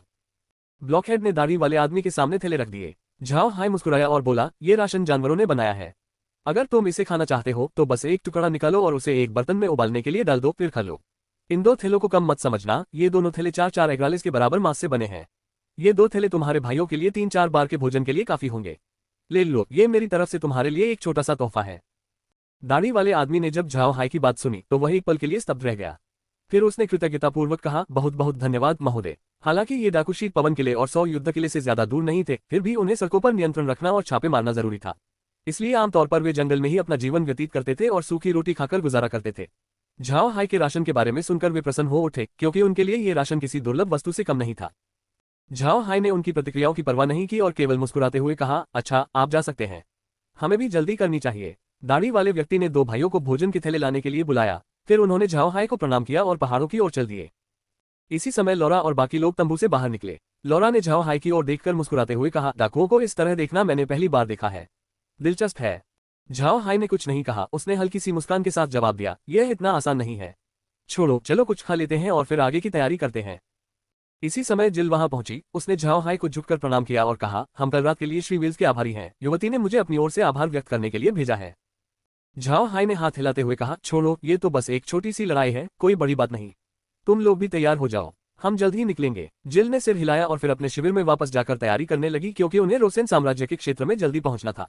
अध्याय 336 फ्रीविन मर्चेंट कंपनी। जल्द ही झाओ हाय के शिविर को समेटना शुरू कर दिया गया, जिसके बाद वे तुरंत रवाना हो जाएंगे। लेकिन इसी दौरान उन्होंने एक आदमी को अपने शिविर की ओर आते देखा। उस व्यक्ति ने सुरुचिपूर्ण वस्त्र पहने थे, लेकिन वे कुलीन वर्ग के वस्त्रों जैसे नहीं थे। हालांकि उसने आम लोगों जैसे कपड़े पहने थे, झाओ हाय समझ गया था कि उसके भीतर एक गहरा व्यक्तित्व छिपा हुआ है। इसके अलावा यदि कोई उसके वस्त्रों को ध्यान से देखे तो पता चलेगा कि उनकी कीमत एक आम भाड़े के सैनिक की पूरे साल की कमाई के बराबर है। झाओ हाय ने अपनी ओर आते हुए व्यक्ति को उत्सुकता से देखा। उस व्यक्ति के पास कोई हथियार नहीं था और उसके चेहरे पर मुस्कान थी, वह किसी खतरे की तरह नहीं लग रहा था।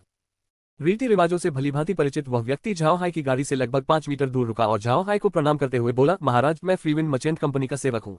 आज यहाँ आने का मेरा एकमात्र उद्देश्य आपके साथ यात्रा करना है। मुझे नहीं पता कि महाराज मेरी विनती स्वीकार करेंगे या नहीं। झाओ हाय को आश्चर्य हुआ। हालांकि वह आदमी देखने में साधारण लग रहा था, लेकिन उसका काफिला छोटा नहीं था। उसे देखकर झाओ हाय ने अनुमान लगाया कि उसमें 200 से अधिक गाड़ियां थीं। उस व्यक्ति ने झाओ हाय की प्रतिक्रिया देखी और तुरंत कहा, महाराज कृपया गलतफहमी न पालें। हमने घाटी के अंदर किसी भी डाकू को नाराज नहीं किया है। हमारी फ्रीविन मर्चेंट कंपनी का रोसेन साम्राज्य और एक्सू साम्राज्य के बीच व्यापार करने का 100 साल का इतिहास है। मैं घाटी में अन्य यात्रियों से परिचित हो चुका हूँ। इस बार मैं आपके साथ आना चाहता था और आपसे जान पहचान करना चाहता था। मेरा कोई बुरा इरादा नहीं है। झाओ हाय ने उस आदमी को देखकर हल्की सी मुस्कान बिखेरी और कहा, अच्छा, यह मेरी पहली बार रोसेन साम्राज्य की यात्रा है और हमें यहाँ के रीति रिवाजों की जानकारी नहीं है, इसलिए मैं साहब से इनके बारे में पूछ लेता हूँ। साहब, इनका नाम विल्स है। उस आदमी ने तुरंत जवाब दिया, ये फ्रीविन मर्चेंट कंपनी का नौकर स्टॉर्म है। जैसे ही साहब का शिविर व्यवस्थित हो जाएगा, हम तुरंत उनके पीछे चलेंगे। झाओ हाय ने हल्की सी मुस्कान के साथ जवाब दिया, बहुत अच्छा, हम साथ साथ चलेंगे श्रीमान स्टॉर्म। स्टॉर्म मुस्कुराया और अपने काफिले में लौट गया। झाओ हाय को स्टॉर्म के इरादे समझ नहीं आए। वह अचानक उसके साथ यात्रा क्यों करना चाहता था। अपनी गाड़ी में बैठने के बाद झाओ हाय ने लौरा से पूछा, लौरा, क्या तुमने फ्रीविन मर्चेंट कंपनी के बारे में सुना है? लौरा ने सिर हिलाते हुए कहा, हाँ, मैंने इनके बारे में सुना है। फ्रीविन मर्चेंट कंपनी रोसेन साम्राज्य के भीतर एक मध्यम आकार की कंपनी है। उनका संचालन बहुत बड़ा नहीं है। वे रोसेन साम्राज्य और एक्सू साम्राज्य के बीच नियमित रूप से व्यापार करते हैं, लेकिन क्योंकि परसेल डची काफी दूर है, इसलिए उनकी कंपनी का संचालन वहां तक नहीं पहुंचता। झाओ हाय ने सिर हिलाया और फिर पूछा, उनकी प्रतिष्ठा का क्या? हम अभी बिना किसी जानकारी के रोसेन साम्राज्य में प्रवेश कर रहे हैं। अगर कोई ऐसा व्यक्ति हो जो अंदर की गतिविधियों के बारे में स्पष्ट रूप से जानता हो तो बहुत अच्छा होगा। लौरा ने सिर हिलाते हुए कहा, उनकी प्रतिष्ठा बहुत अच्छी है। उनकी कंपनी अपनी ईमानदारी और भरोसेमंदता के लिए प्रसिद्ध है। हालांकि वे रोसेन और एक्सू साम्राज्यों के बीच कोई बहुत बड़ी कंपनी नहीं है, फिर भी वे व्यापार जगत में काफी प्रसिद्ध हैं। झाओ हाय मुस्कुराया, ये तो अच्छी बात है, लेकिन आपको क्या लगता है कि इस बार उन्होंने मुझसे संपर्क क्यों किया? हमारा उनसे कोई संपर्क नहीं था और हमारे पास केवल 2 गाड़ियां हैं, और हमारी गाड़ियों को देखकर तो यही स्पष्ट था कि हमारा उनसे व्यापार करने का कोई इरादा नहीं है। लौरा ने हल्की सी मुस्कान के साथ कहा, भले ही हम व्यापारिक संबंध बनाते हुए न दिख रहे हो, लेकिन आप भविष्य में बहुत महत्वपूर्ण व्यक्ति बनेंगे। यह मत भूलिए कि आपने न केवल 7वीं श्रेणी की शक्ति का प्रदर्शन किया है, बल्कि डाकुओं से भी चतुराई से निपटा है। उन्हें कुछ सिक्के देने के अलावा आपने उन्हें अपने रात्रि रक्षक के रूप में भी नियुक्त किया, जिससे आपकी प्रशंसा हुई। भला वे ऐसे गुणों को कैसे नजरअंदाज कर सकते हैं? झाओ हाय थोड़ा मुस्कुराया, मैं उन भाड़े के डाकुओं से दुश्मनी मोल नहीं लेना चाहता था। सोचो जरा, हमारे शिविर के चारों ओर कई गिरोह थे, इसलिए उनके रात के पहरेदारों के लिए डाकुओं को नजरअंदाज करना नामुमकिन था। लेकिन उन्होंने अनदेखा करने का नाटक क्यों किया? इससे साफ पता चलता है कि घाटी के अंदर कुछ खास रिश्ते चल रहे हैं। इसलिए मैंने उन डाकुओं को नाराज न करने का फैसला किया। दरअसल जब झाओ हाई ने इन डाकुओं को देखा तो सबसे पहले उसके दिमाग में पृथ्वी पर उपन्यासों में वर्णित सुरक्षा एजेंसियों ब्यावजू का ख्याल आया। इन एजेंसियों के लोग एक इलाका बनाकर सुरक्षा शुल्क वसूलते थे और वे यात्रियों को अपनी एजेंसी के बारे में जानकारी भी देते थे। उपन्यासों में दिखाए गए तथ्यों की तरह ही इन एजेंसियों की स्थापना करते समय पर्याप्त शक्ति और अनुभव की आवश्यकता होती है। ये सुनिश्चित करना चाहिए कि इन्हें कम न आंका जाए, अन्यथा आपके क्षेत्र से गुजरने वाले लोग आपको सम्मान नहीं देंगे। ये डाकू घाटी से सामान चुराकर उसे या तो शीत पवन किले या सो युद्ध किले में बेच देते थे। ये सोचना असंभव है कि इन डाकुओं का उन दोनों स्थानों के किसी भी व्यक्ति से कोई संबंध नहीं है। झाओ हाई अभी तक सो युद्ध किले तक नहीं पहुंचा था और वह वहां की सेना को उकसाना नहीं चाहता था, इसलिए उसने डाकुओं को मात्र 1000 सोने के सिक्के देने का फैसला किया। स्वाभाविक रूप से लौरा को इस तरीके के बारे में कुछ भी कहना नहीं था। हालांकि आम लोगों के लिए 1000 सोने के सिक्के बहुत बड़ी रकम थे, लेकिन लौरा और उसके समूह के लिए वे सिक्के महज खुले पैसे थे। डाकुओं से संबंध स्थापित करने और उन्हें रात के रक्षक के रूप में रखने के लिए 1000 सोने के सिक्के खर्च करना उनके लिए बहुत फायदेमंद था। जैसे ही उनका काफिला रवाना हुआ, उन्हें पास से एक आवाज सुनाई दी, श्री वेल्स, क्या मैं आपको अपने रथ में आमंत्रित करने का सम्मान प्राप्त कर सकता हूँ? मैंने कुछ व्यंजन और फलों की शराब तैयार की है, क्या आप एक पे लेना चाहेंगे? झाओ हाई मुस्कुराया और लौरा की ओर मुड़कर बोला, मैं जाकर देखता हूँ। फिर वह जोर से हंसा और बोला, मैं भी यही सोच रहा था। फिर उसने अपनी गाड़ी का दरवाजा खोला और बाहर चला गया। जैसे ही बाहर खड़ी गाड़ी रुकी, झाओ हाई ने उसका निरीक्षण किया। बनावट में ये गाड़ी उसकी गाड़ी जैसी ही थी, लेकिन ये घोड़े से खींची जाने वाली थी। और घोड़ा कोई साधारण घोड़ा नहीं था, बल्कि एक ज्वलंत घोड़ा था। स्टॉर्म गाड़ी के अंदर बैठा झाओ हाई को देखकर मुस्कुरा रहा था। दोनों गाड़ियां एक दूसरे के काफी करीब थीं, बस कुछ कदम चलने पर ही दूसरी गाड़ी तक पहुंच जाते। झाओ हाई मुस्कुराया और स्टॉर्म की ओर चल पड़ा। स्टॉर्म ने झाओ हाई का उसकी गाड़ी में स्वागत किया। गाड़ी का अंदरूनी भाग झाओ हाई के घर जैसा ही था। सभी आवश्यक साज सामान मौजूद थे। ऐसा लगता था कि इस तरह का डिजाइन महाद्वीप में काफी लोकप्रिय था। गाड़ी की मेज पर 4 छोटी छोटी थालियां और शराब से भरे 2 गिलास रखे थे। झाओ हाई ने उन थालियों को देखा और पाया कि वे महाद्वीप में लोकप्रिय जादुई सब्जियां थीं। वे बहुत अच्छी तरह से पकी हुई थीं, हालांकि मात्रा कम थी, लेकिन व्यंजन देखने में बेहद आकर्षक लग रहे थे। ये जानना जरूरी है कि सर्दियों में जादुई सब्जियां खाना आम लोगों के लिए बहुत मुश्किल था। महाद्वीप में रहने वाले असंख्य आम लोग सर्दियों में केवल चावल और अचार ही खाते थे। कुछ लोगों के पास तो अचार भी नहीं होता था। झाओ हाई ने कुछ नहीं कहा। लौरा ने एक बार कहा था कि फ्रीविन मर्चेंट कंपनी एक मध्यम आकार की कंपनी थी। महाद्वीप में मध्यम आकार की कंपनियों का साधारण दर्जा था। परसेल डची में लौरा का मैजिक लिली स्टोव, भले ही उसके पास काफी ग्राहक थे, लेकिन महाद्वीप के संदर्भ में उसे केवल एक छोटी कंपनी ही कहा जा सकता था। स्टॉर्म ने झाओ हाई को बैठने के लिए आमंत्रित किया। फिर उसने अपना शराब का गिलास उठाते हुए कहा, इस यात्रा में महोदय से मिलना एक तरह का सौभाग्य था, इसलिए मैं ये गिलास महोदय को अर्पित करता हूँ। चीयर्स। झाओ हाई ने भी अपना शराब का गिलास उठाया और स्टॉर्म के गिलास से टकराते हुए कहा, चीयर्स। अपनी शराब का एक छोटा सा घूंट लेते हुए झाओ हाई ने उसे नीचे रख दिया और मुस्कुराते हुए पूछा, मिस्टर स्टॉर्म, आज अचानक मेरे साथ यात्रा क्यों करना चाहते हैं? स्टॉर्म एक पल के लिए स्तब्ध रह गया। उसने सोचा नहीं था कि झाओ हाई सीधे मुद्दे पर आ जाएगा, लेकिन फिर संभल कर मुस्कुराया, कल रात साहब ने जो तरीका अपनाया वह बहुत ही बढ़िया था। साहब, मुझे ईमानदारी से कहना होगा कि घाटी में सभी लोग इन डाकुओं के बारे में जानते थे। हमने देखा कि साहब नए हैं, इसलिए हमें पहले से ही पता था कि आज रात आप पर हमला होगा। लेकिन साहब ने मामले को बड़ी कुशलता से संभाला। जब मैंने ये देखा तो मेरा दिल प्रशंसा से भर गया। झाओ हाई मुस्कुराया, महाराज बहुत ही विनम्र है। दरअसल उन डाकुओं का सफाया करना मेरे लिए काफी आसान था, लेकिन मुझे डर था कि उनका संबंध शीत पवन किले और सो युद्ध किले के अंदर मौजूद कुछ लोगों से था, इसलिए मैंने उन पर हमला करने की हिम्मत नहीं की। स्टॉर्म ने सिर हिलाते हुए कहा, महाराज सही कह रहे हैं। इन डाकुओं के कोल्ड विंड और 100 बैटल्स में वाकई संपर्क है। यह मत सोचो कि इन डाकुओं द्वारा लूटा गया सारा माल उन्हीं का रह जाता है। उनकी कमाई का अधिकांश हिस्सा इन दोनों किलों के अंदर मौजूद लोगों को सौंप दिया जाता है। हमें इस तरह की बातों की जानकारी भी है। झाओ हाई असमंजस में पड़ गया और उसने पूछा, लेकिन वे ऐसा क्यों करते हैं?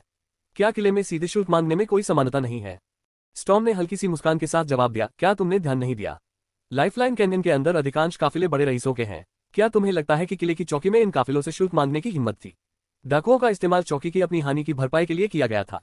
ये बात सबको पता थी, इसलिए वे उन डाकुओं को यूं ही खत्म नहीं कर सकते थे। झाओ हाई ने सिर हिलाया। वो समझ गया था कि स्टॉर्म की बात सच थी। महाद्वीप के महान रईसों की शक्ति को कम नहीं आंका जा सकता था। ऐसा करने वाले सभी लोग अंततः मारे गए। महान रईसों के पास वास्तव में इतना प्रभाव है कि वे सैन्य टुकड़ियों को उनसे कर मांगने से रोक सकते हैं।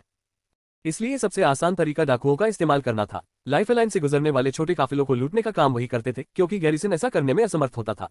भले ही उन बड़े सरदारों को लगता हो कि डाकुओं का इस्तेमाल जरूरत से ज्यादा था, लेकिन करों को लेकर गैरिसन के साथ संघर्ष करने के बदले में यह एक अच्छा समझौता था। स्टॉर्म ने झाओ हाई की ओर देखा और मुस्कुराते हुए कहा, महाराज, रोसेन साम्राज्य के अंदर क्या करने का इरादा रखते हैं? आपके रथ पर लगे प्रतीक चिन्ह को देखकर लगता है कि आप अकूस साम्राज्य के परसेल डची से हैं, और आपके पीछे के रथों को देखकर लगता है कि वे परसेल परिवार की सीधी वंशज हैं। क्या मैं सही कह रही हूँ? झाओ हाई ने सिर हिलाते हुए कहा, जी हाँ, मैं परसेल डची का विस्काउंट हूँ। मैं स्काई वाटर सिटी में कुछ काम से आया हूँ। मेरे पीछे जो गाड़ियां हैं वे परसेल परिवार की युवती की हैं। वह पढ़ाई के लिए कार्सन सिटी जा रही हैं। स्टॉर्म ने सिर हिलाते हुए कहा, स्काई वाटर सिटी वाकई एक अच्छी जगह है। बंदरगाह शहर होने के नाते ये व्यापार के लिए बहुत अच्छा है। इसके अलावा शहर में टैक्स भी बहुत कम है। वहां व्यापार करना एक अच्छा विचार है। अगर आप वहां व्यापार करना चाहते हैं तो आप मुझे बता सकते हैं। अध्याय 337 100 लड़ाइयों का किला। झाओ हाई जानता था कि स्टॉर्म उससे पूछताछ कर रहा है, लेकिन उसे कोई फर्क नहीं पड़ा। वह वाकई स्काई वाटर सिटी में व्यापार करने जा रहा था, इसे छिपाने की कोई जरूरत नहीं थी। उसने मुस्कुराते हुए कहा, जैसा साहब ने कहा, मैं वहां व्यापार करना चाहता हूं। लेकिन चूंकि यह मेरा पहला अनुभव है, इसलिए मैं पहले खुद जाकर उस जगह को देखना चाहता था। स्टॉर्म मुस्कुराए और बोली, स्काई वाटर सिटी वाकई बहुत अच्छी है। मुझे आश्चर्य है कि साहब वहां किस तरह का व्यवसाय करेंगे। झाओ हाई ने हल्की सी मुस्कान के साथ कहा, मुझे बीस्टमैन प्रेरी में कुछ काम है और मैं अब परसेल रची में बिक्री नहीं करना चाहता। मैं स्काई वाटर सिटी देखना चाहता हूं क्योंकि मैंने सुना है कि वहां से प्रेरी की ओर जहाज जा रहे हैं। स्टॉर्म को झाओ हाई के एक भी शब्द पर शक नहीं हुआ। रोसेन साम्राज्य और मैदानी इलाकों के बीच कई व्यापारी व्यापार करते थे। इसमें कोई हैरानी की बात नहीं थी क्योंकि रोसेन साम्राज्य और मैदानी इलाकों के बीच व्यापार करना कानूनी था और कर भी ज्यादा नहीं था। अक्सू साम्राज्य के विपरीत, जहां व्यापारी तस्करी का सहारा लेते थे और वहां से गुजरने के लिए बहुत सारी मुश्किलों का सामना करते थे। इसलिए बहुत से लोगों ने देखा कि रोसेन साम्राज्य के अंदर व्यापार करना अक्सू साम्राज्य की तुलना में सस्ता था और उन्होंने वहां जाने का फैसला किया। इसके पीछे एक कारण है। रोसेन साम्राज्य और मैदानी इलाका अक्सू साम्राज्य द्वारा विभाजित था, इसलिए जब भी जंगली जानवर हमला करते थे तो अक्सू साम्राज्य ही पहले हमला करता था। रोसेन साम्राज्य के लोगों के लिए मैदानी इलाका स्वाभाविक रूप से कोई समस्या नहीं था, इसलिए उन्होंने वहां व्यापार पर कोई सख्त प्रतिबंध नहीं लगाया। लेकिन अक्सू साम्राज्य को व्यापार पर कड़े प्रतिबंध लगाने की आवश्यकता थी, क्योंकि अगर वे ऐसा नहीं करते तो वे अंततः दुश्मन जंगली जानवरों की मदद कर बैठते। इसलिए हर साल कई व्यापारी अक्सू साम्राज्य से रोसेन साम्राज्य की ओर पलायन करते थे ताकि मैदानी इलाकों में व्यापार कर सकें। समय बीतने के साथ साथ ये व्यापारी साम्राज्य में बसते जाते थे और धीरे धीरे नागरिक बन जाते थे। स्टॉर्म को झाओ हाई के कारोबार के बारे में जानने की उत्सुकता थी। उसने झाओ हाई की ओर देखकर पूछा, महोदय, आपका मैदानी इलाके में कारोबार है, तो क्या आप जंगली जानवरों के काफी करीब हैं? क्या मैदानी इलाकों में कारोबार काफी लाभदायक है? झाओ हाई मुस्कुराया, काफी लाभदायक है। मैदानी इलाकों के साथ व्यापार करना अच्छा है। पशु पुरुषों के पास अनाज, सामान, लगभग हर चीज की कमी है। अगर आप उनमें से कुछ को मैदानी इलाकों में ले आते हैं तो आप अपने साथ मवेशी और अर्गाली वापस ला सकते हैं। लेकिन जब ये जानवर मुख्य भूमि पर पहुंचते हैं तो वे आमतौर पर बीमार पड़ जाते हैं, जिससे उनकी देखभाल करना बहुत मुश्किल हो जाता है।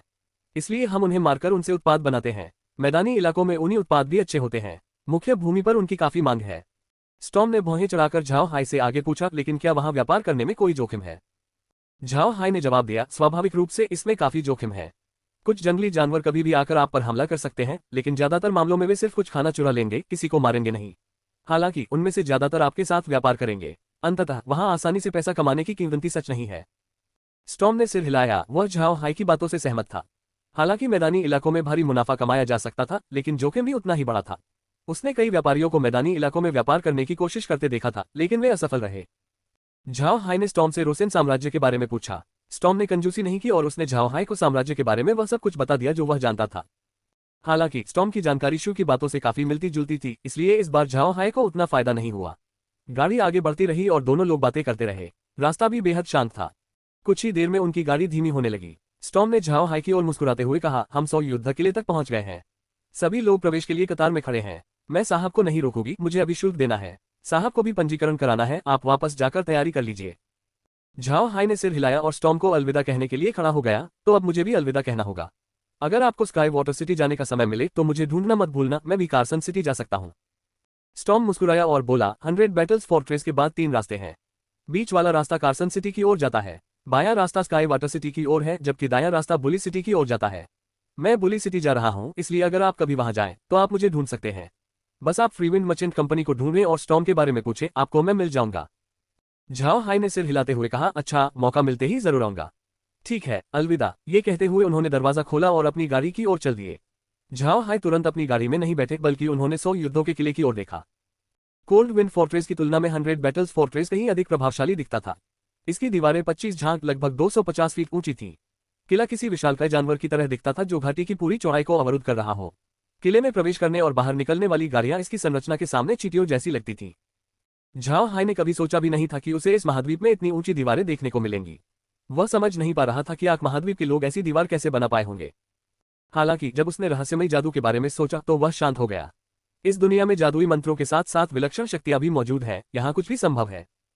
अपने सामने खड़ी गाड़ियों को देखकर उसे एहसास हुआ कि वास्तव में हजारों गाड़ियां थीं। उसे नहीं पता था कि उनकी बारी कब आएगी, लेकिन वह अधीर नहीं हुआ। वह लौरा से बात करने के लिए वापस गाड़ी में चला गया। जब झाओ हाई गाड़ी में दाखिल हुआ तो लॉरा खड़ी हो गई और बोली, भाई हाय कैसा रहा? स्टॉर्म ने आपसे क्या बात की? झाओ हाई हंसते हुए बोला, कुछ खास नहीं हुआ, बस थोड़ी देर बातचीत की। लेकिन लगता है आप सही कह रहे हैं, उसे डाकुओं से निपटने का मेरा तरीका बहुत अच्छा लगा।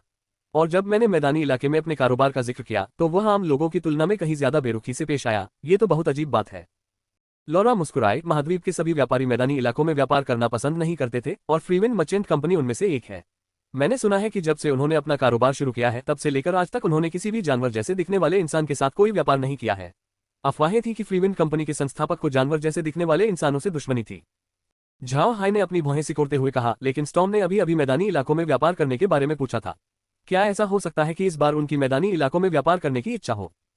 लॉरा ने एक पल सोचा और कहा, यह संभव है। वैसे भी एक आम आदमी की नज़र में मैदानी इलाकों में व्यापार करना बहुत लाभदायक है।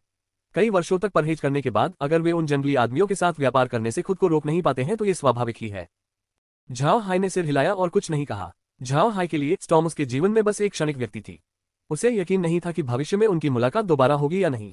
उसने लॉरा की ओर देखा और कहा, मुझे लगता है कि हमें पहले रुयन को कार्सन सिटी भेजना चाहिए, फिर हम स्काई वाटर सिटी के लिए रवाना होंगे। तुम्हारा क्या विचार है? लॉरा ने कोई आपत्ति नहीं जताए। उसने सिर हिलाया और कहा, यह भी अच्छा है, चाहे कुछ भी हो जाए, वह अंकल इवान की बेटी है। हमें कम से कम उसे कार्सन सिटी भेजकर बसा देना चाहिए। हमें अत्यधिक सहनशीलता दिखानी होगी। झाओ हाई मान गया, जब हम रुयन का मामला सुलझा लेंगे तो हम अंकल इवान को एक पत्र भेजेंगे। काम पूरा हो जाने पर भी हमें नहीं पता कि वह आगे क्या करेगी। अगर रुयन ने स्कूल में किसी को नाराज कर दिया तो अंकल इवान कुछ नहीं कर पाएंगे। लॉरा ने आह भरी। इस बार मेग ने अपनी राय व्यक्त करते हुए कहा, युवास्वामी, मुझे लगता है कि हमें सीधे स्काई वाटर सिटी जाना चाहिए। उसके लिए यहाँ तक सुरक्षित पहुंचना ही काफी है। अब आगे सब कुछ उसी पर निर्भर करता है। हमें रुयन को उसके हाल पर ही छोड़ देना चाहिए। हमें उसकी देखभाल करने की कोई जरूरत नहीं है। झाओ हाई चुप था। वह जानता था कि लॉरा की तुलना में मेग रुयन से नफरत करती है। इसकी वजह ये थी कि रुयन ने पहले मना कर दिया था, जिससे झाओ हाई असहज स्थिति में पड़ गया था, और यही कारण था कि मेग रुयन से नफरत करती थी। झाओ हाई ने सिर हिलाते हुए कहा, छोड़ो, हम उसे अंत तक साथ ले जाएंगे। उसके बोलने के बाद बाहर से एक आवाज आई, गाड़ी के अंदर बैठे सभी लोगों से निवेदन है कि कृपया अपना किराया अदा करें, और यदि आप रोसेन साम्राज्य के नागरिक नहीं हैं तो कृपया अपना पंजीकरण करवा लें। झाओ हाई ने कुछ नहीं किया। ये मामले शू और शुन के थे, उन्हें चिंता करने की कोई जरूरत नहीं थी। चाहे कुछ भी हो जाए, चौकी के सैनिक उन्हें शर्मिंदा नहीं करेंगे क्योंकि वे अभी भी कुलीन थे। ये छोटे सैनिक ज्यादा आगे बढ़ने की हिम्मत नहीं करेंगे। शू ने कर के रूप में 2 सोने के सिक्के अदा किए और साधारण पंजीकरण करवाकर आगे बढ़ गए, जिसके बाद गैरिसन ने उन्हें आगे जाने की अनुमति दे दी। झाओ हाई के लिए कर के रूप में 2 सोने के सिक्के देना सस्ता नहीं था। उनके काफिले में केवल 2 गाड़ियां थीं और उन्होंने वास्तव में प्रत्येक गाड़ी के लिए एक सिक्का दिया था। कर उन्हें बहुत अधिक लगा। उन्हें यह नहीं पता था कि ऐसा इसलिए था क्योंकि वे एक्सू साम्राज्य के लोग थे। यदि वे रोसेन साम्राज्य के नागरिक होते तो एक चांदी का सिक्का ही काफी होता। कुलीन वर्ग को तो कर से छूट भी मिल सकती थी, लेकिन एक्सू साम्राज्य के कुलीन वर्ग को कर से छूट नहीं थी, बल्कि इसके ठीक विपरीत उन पर भारी कर लगाया जाता था। इसलिए जब एक्सू साम्राज्य के लोग रोसेन साम्राज्य के भीतर व्यापार करते थे तो वे एक्सू साम्राज्य के नागरिक के रूप में अपनी पहचान का उपयोग करने के बजाय साम्राज्य के भीतर एक उपाधि खरीदना पसंद करते थे। ये रोसेन साम्राज्य द्वारा नागरिकों को आकर्षित करने का एक तरीका भी था। कुछ ही देर में झाओ हाई का काफिला 100 बैटल्स फोर्ट्रेस में दाखिल हो गया। किले में प्रवेश करते ही झाओ हाई ने अपनी खिड़की खोली और बाहर देखा। कोल्ड विंड फोर्ट के विपरीत, जहां सड़कें बेहद जर्जर थीं और हर जगह कवचधारी भाड़े के सैनिक तैनात रहते थे, 100 बैटल्स फोर्ट्रेस की सड़कें बेहद साफ सुथरी थीं। सड़क के दोनों ओर दुकानें थीं। पैदल यात्री बड़ी चहल पहल से चल रहे थे। यहाँ और कोल्ड विंड फोर्ट्रेस की तुलना करना 2 बिल्कुल अलग अलग दुनियाओं की तुलना करने जैसा था। झाओ हाई ने 100 बैटल्स फोर्ट्रेस को तुरंत छोड़ने की योजना नहीं बनाई थी। वह यहाँ एक शाम आराम करना चाहता था और फिर कल टहलने जाना चाहता था और रोसेन साम्राज्य के लोगों के रीति रिवाजों को देखना चाहता था। क्योंकि कोल्ड विंड फोर्ट्रेस में शैली होटल की एक शाखा थी, इसलिए 100 बैटल्स फोर्ट्रेस में भी एक शाखा का न होना असंभव था। इसलिए जब वे रहने की जगह चुन रहे थे तो वे सीधे शैली होटल की ओर गए। हालांकि जब झाओ हाई होटल पहुंचा तो उसने एक अंतर देखा। कोल्ड विंड सिटी में शैली होटल बहुत अच्छा था और कारोबार खूब फल फूल रहा था, लेकिन यहाँ 100 बैटल्स फोर्ट्रेस में कारोबार मंदा लग रहा था। ऐसा लग रहा था कि होटल की यह शाखा घाटे में चल रही है। हालांकि होटल का कर्मचारी बहुत उत्साही था, यहाँ तक कि कोल्ड विंड सिटी वाले कर्मचारी से भी ज्यादा। उन्होंने तुरंत झाओ हाई के समूह के लिए कमरे बुक कर दिए। यहाँ तक कि उनके जादुई जानवरों का भी ख्याल रखा गया। इससे झाओ हाई को बहुत राहत मिली। अध्याय 338 जासूस। रुयन ने भी झाओ हाई के साथ शैली होटल में ठहरने का फैसला किया। इस पूरे समय रुयन कुछ ज्यादा ही संयमित व्यवहार कर रही थी। उसकी चुप्पी ने झाओ हाई को बेचैन कर दिया और वह सोचने लगा कि वह किस तरह की साजिश रच रही है। समूह अपने स्वीट में दाखिल हुआ। बैठते ही झाओ हाई ने शू और शुन की ओर मुड़कर कहा, शू और शुन, तुम दोनों जाओ और पता लगाओ कि इस शैली होटल में क्या चल रहा है। पता लगाओ कि यह कारोबार इतना सुनसान और वीरान क्यों दिख रहा है। दोनों ने सिर हिलाया और चले गए। लॉरा ने झाओ हाई की ओर देखकर पूछा, हमें ये जानने की क्या जरूरत है? अगर कोई समस्या है भी तो ये शैली परिवार का मामला है। इससे हमारा क्या लेना देना है? झाओ हाई मुस्कुराया और बोला, मैं ये पता लगाना चाहता हूँ कि किस व्यवसाय ने शैली परिवार को बर्बाद किया। अगर वह व्यक्ति रोसेन साम्राज्य से जुड़ा है तो हमें सतर्क रहना होगा, क्योंकि वह साधारण व्यक्ति नहीं है। चूंकि भविष्य में हमारी उनसे मुलाकात भी हो सकती है, इसलिए पहले से जानकारी होना बेहतर है। लौरा ने एक पल सोचा और सिर हिलाते हुए कहा, आप सही कह रहे हैं। जो लोग शैली परिवार को चुनौती देने की हिम्मत करते हैं वे सीधे साधे नहीं हो सकते। इन विशाल व्यावसायिक कंपनियों के लिए बाजार में प्रतिस्पर्धा करने के लिए केवल व्यावसायिक कौशल के अलावा भी कई तरीके हैं। अगर वे अपने अन्य आसान साधनों का उपयोग नहीं करेंगे तो क्या वे संसाधनों को व्यर्थ ही बर्बाद नहीं कर रहे होंगे? झाओ हाई ने सिर हिलाते हुए कहा, तो मुझे इस बात पर ध्यान देना होगा कि शैली होटल से कौन प्रतिस्पर्धा कर रहा है। वैसे भी हम पहले से ही रोसेन साम्राज्य के अंदर हैं और हम परसेल डची में और नहीं रह सकते। यहाँ के अलावा हमारे पास महाद्वीप में रहने के लिए कोई और अधिक उपयुक्त जगह नहीं है। लौरा ने सहमति जताते हुए कहा, अगर हम परसेल डची की तरह यहाँ भी नहीं रह सकते तो मुझे डर है कि हमें केवल बीसमैन प्रेरी के अंदर ही रहना होगा। झाओ हाई ने हल्की सी मुस्कान के साथ कहा, सच कहूं तो मुझे जानवरों जैसे इंसानों के साथ रहना अच्छा लगता था, खासकर इसलिए क्योंकि उनमें इंसानों की तरह साजिश रचने की प्रवृत्ति नहीं होती। लौरा मुस्कुराए और बोली, मुझे भी उनके साथ समय बिताना अच्छा लगता है। वे सरल स्वभाव के हैं और हर बात पर ज्यादा सोचते नहीं हैं। हाँ भाई हाय, क्या आपने नहीं कहा था कि रुयन आजकल चुप रहती है? शायद कोई साजिश रच रही है। क्या आप निश्चित हैं? झाओ हाई ने सिर हिलाते हुए कहा, मैं उस औरत की मानसिकता को समझ नहीं पा रहा हूँ। छोड़ो, हम उसे कार्सन सिटी में छोड़ देंगे और फिर निकल पड़ेंगे। उसके बाद वह हमसे कोई पंगा नहीं ले पाएगी। इसी दौरान दरवाजे पर दस्तक सुनाई दी। बेवकूफ तुरंत आगे बढ़ा और पूछा, कौन है? बाहर से जिल की आवाज सुनाई दी। जिल मिस्टर वेल से मिलना चाहती है। ब्लॉकहेड ने झाओ हाई की ओर देखा। झाओ हाई ने सिर हिलाया, फिर ब्लॉकहेड ने दरवाजा खोला और जिल को अंदर आने के लिए कहा। जिल ने लौरा और बाकी लोगों को देखा और एक पल के लिए स्तब्ध रह गई। तार्किक रूप से लौरा और बाकी लोगों की हैसियत को देखते हुए उन्हें झाओ हाई के साथ बैठने की अनुमति नहीं होनी चाहिए थी, लेकिन इस बार उसने इसकी परवाह नहीं की। उसने झाओ हाई को प्रणाम किया और कहा, महोदय, युवती आपसे पूछना चाहती है कि क्या आप अभी भी हमारे साथ यात्रा करेंगे? झाओ हाई ने कुछ पल तक घूर कर देखा, फिर सिर हिलाकर कहा, हाँ। हम पहले कार्सन सिटी जाएंगे, फिर स्काई वाटर सिटी की ओर चलेंगे। आपने ऐसा क्यों पूछा? जिल ने झाओ हाई को प्रणाम किया और कहा, कुछ नहीं, जिल श्रीमान वेल्स को धन्यवाद देना चाहती है। महारानी ने नासमझी दिखाई और श्रीमान को नाराज कर दिया। कृपया उन्हें क्षमा कर दीजिए। झाओ हाई ने सिर हिलाते हुए कहा, समझो मामला यही खत्म। इस बार मैं ग्रैंड ड्यूक इवान की इज्जत के लिए इसे जाने देता हूँ। उसने जो किया उससे मुझे कोई फर्क नहीं पड़ता, लेकिन मुझे उम्मीद है कि वह आगे मुझे परेशान नहीं करेगी। सच कहूं तो जब मैंने ग्रैंड ड्यूक को उसके बारे में बताया तो उन्होंने मुझसे कहा कि उसे अकेला छोड़ दो, लेकिन मैंने ऐसा नहीं किया। बस इस बार मुझे उम्मीद है कि रुयन मेरी हद पार नहीं करेगी, वरना मैं इतना नर्म नहीं रहूंगा। मुझे पदवी की परवाह नहीं है, मैं तो बस ग्रैंड ड्यूक का आभारी हूँ। लेकिन इसका मतलब यह नहीं है कि मैं उसके मनोरंजन के लिए अपनी सुरक्षा से समझौता कर लूंगा। झाओ हाई जानता था कि जिल को रुयन ने उसके मूड का पता लगाने के लिए भेजा था, इसलिए उसने सीधे सीधे कह दिया कि अगर अगली बार रुयन हद से ज्यादा आगे बढ़ी तो वह अब और नरमी नहीं बरतेगा। झाओ हाई की बातें सुनकर जिल ने मन ही मनाह भरी। वह झाओ हाई के स्वभाव को समझता था। वह जानता था कि रुयन की पहचान से झाओ हाई को कोई लेना देना नहीं है। ग्रैंड ड्यूक के साथ अपने संबंधों के कारण ही झाओ हाई ने पहले कोई कदम नहीं उठाया था। अगर युवती उसे परेशान करती रही तो जिल को नहीं पता था कि आगे क्या होगा। जिल की हालत देखकर झाओ हाई ने आह भरी और कहा, वापस जाओ, मुझे पता है रुयन तुम्हारी बात नहीं मानेगी। चाहे कुछ भी हो जाए, हम उसे पहले कार्सन शहर भेजेंगे। मुझे यकीन है कि ग्रैंड ड्यूक ने तुम्हें पहले ही बता दिया होगा, कार्सन शहर का सा शहर से अलग है। भले ही उनमें सिर्फ एक शब्द का अंतर हो, लेकिन वहां के लोगों का स्वभाव 1000 गुना अलग है। अगर वह अपना रवैया नहीं सुधारती तो उसकी जिंदगी नरक बन जाएगी। खुद को होशियार मत समझो, इस दुनिया में कोई बेवकूफ नहीं है। तुम जा सकती हो। जिल ने बात मान ली। उसने झुककर प्रणाम किया और बाहर चला गया। जिल को दरवाजे पर बंद होते देख झाओ हाई ने आह भरते हुए कहा, जिल का ऐसे गुरु के पीछे चलना वाकई दुर्भाग्यपूर्ण है। लौरा ने मुस्कुराने की कोशिश की। दरअसल युवती रुयन की स्थिति कुलीन वर्ग में बहुत आम है। फनान जैसे लोगों को पहले से ही अच्छा माना जाता है। मैंने सुना है कि उनके क्षेत्रों में कुलीन का पहली रात का अधिकार जैसी कोई चीज भी है। एक झाओ हाई ने पलके झपकाते हुए लौरा से पूछा, क्या हमारे पास इस तरह की कोई चीज है? लौरा ने सिर हिलाया। फिर झाओ हाई मुस्कुराया, तो जब हम अपने इलाके में होंगे तब ऐसा करेंगे। लौरा जानती थी कि झाओ हाई मजाक कर रहा है। उसने झाओ हाई की तरफ देखा और कहा, ठीक है, बस तुम मेहनत करते रहो। झाओ हाई मुस्कुराया और बोला, छोड़ो इसे, मैं अब भी 2 साल आराम से जीना चाहता हूँ। लेकिन ये रईस वाकई कुछ ज्यादा ही उद्दंड है। भविष्य में हमें अपने क्षेत्र में ऐसा कभी नहीं होने देना चाहिए। लौरा मुस्कुराए और बोली, वह जगह हमारी है, वह वैसी ही होगी जैसी हम चाहते हैं। इसी समय दरवाजे पर फिर से दस्तक सुनाई दी, लेकिन इस बार शू और शुन अंदर आए। दोनों ने झाओ हाई को प्रणाम किया और अपनी रिपोर्ट दी। युवा स्वामी, हमने पता लगाया है कि रोसेन साम्राज्य में शैली होटल हमेशा से ऐसे ही रहे हैं। रोसेन साम्राज्य में लोग लान होटल में ठहरना ज्यादा पसंद करते हैं। लान होटल श्रृंखला रोसेन साम्राज्य के ग्रैंड ड्यूक लायनहॉर्ट द्वारा शुरू की गई थी।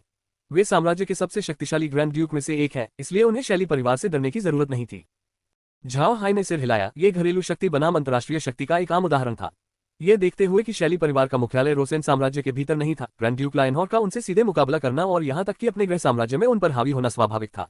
हालांकि शैली परिवार को एक शक्तिशाली शक्ति माना जा सकता है, लेकिन एक शक्तिशाली ड्रैगन स्थानीय सांप को नहीं हरा सकता। इसके अलावा ग्रैंड ड्यूक लायनहॉर्ट स्थानीय सांप नहीं बल्कि स्थानीय ड्रैगन थे।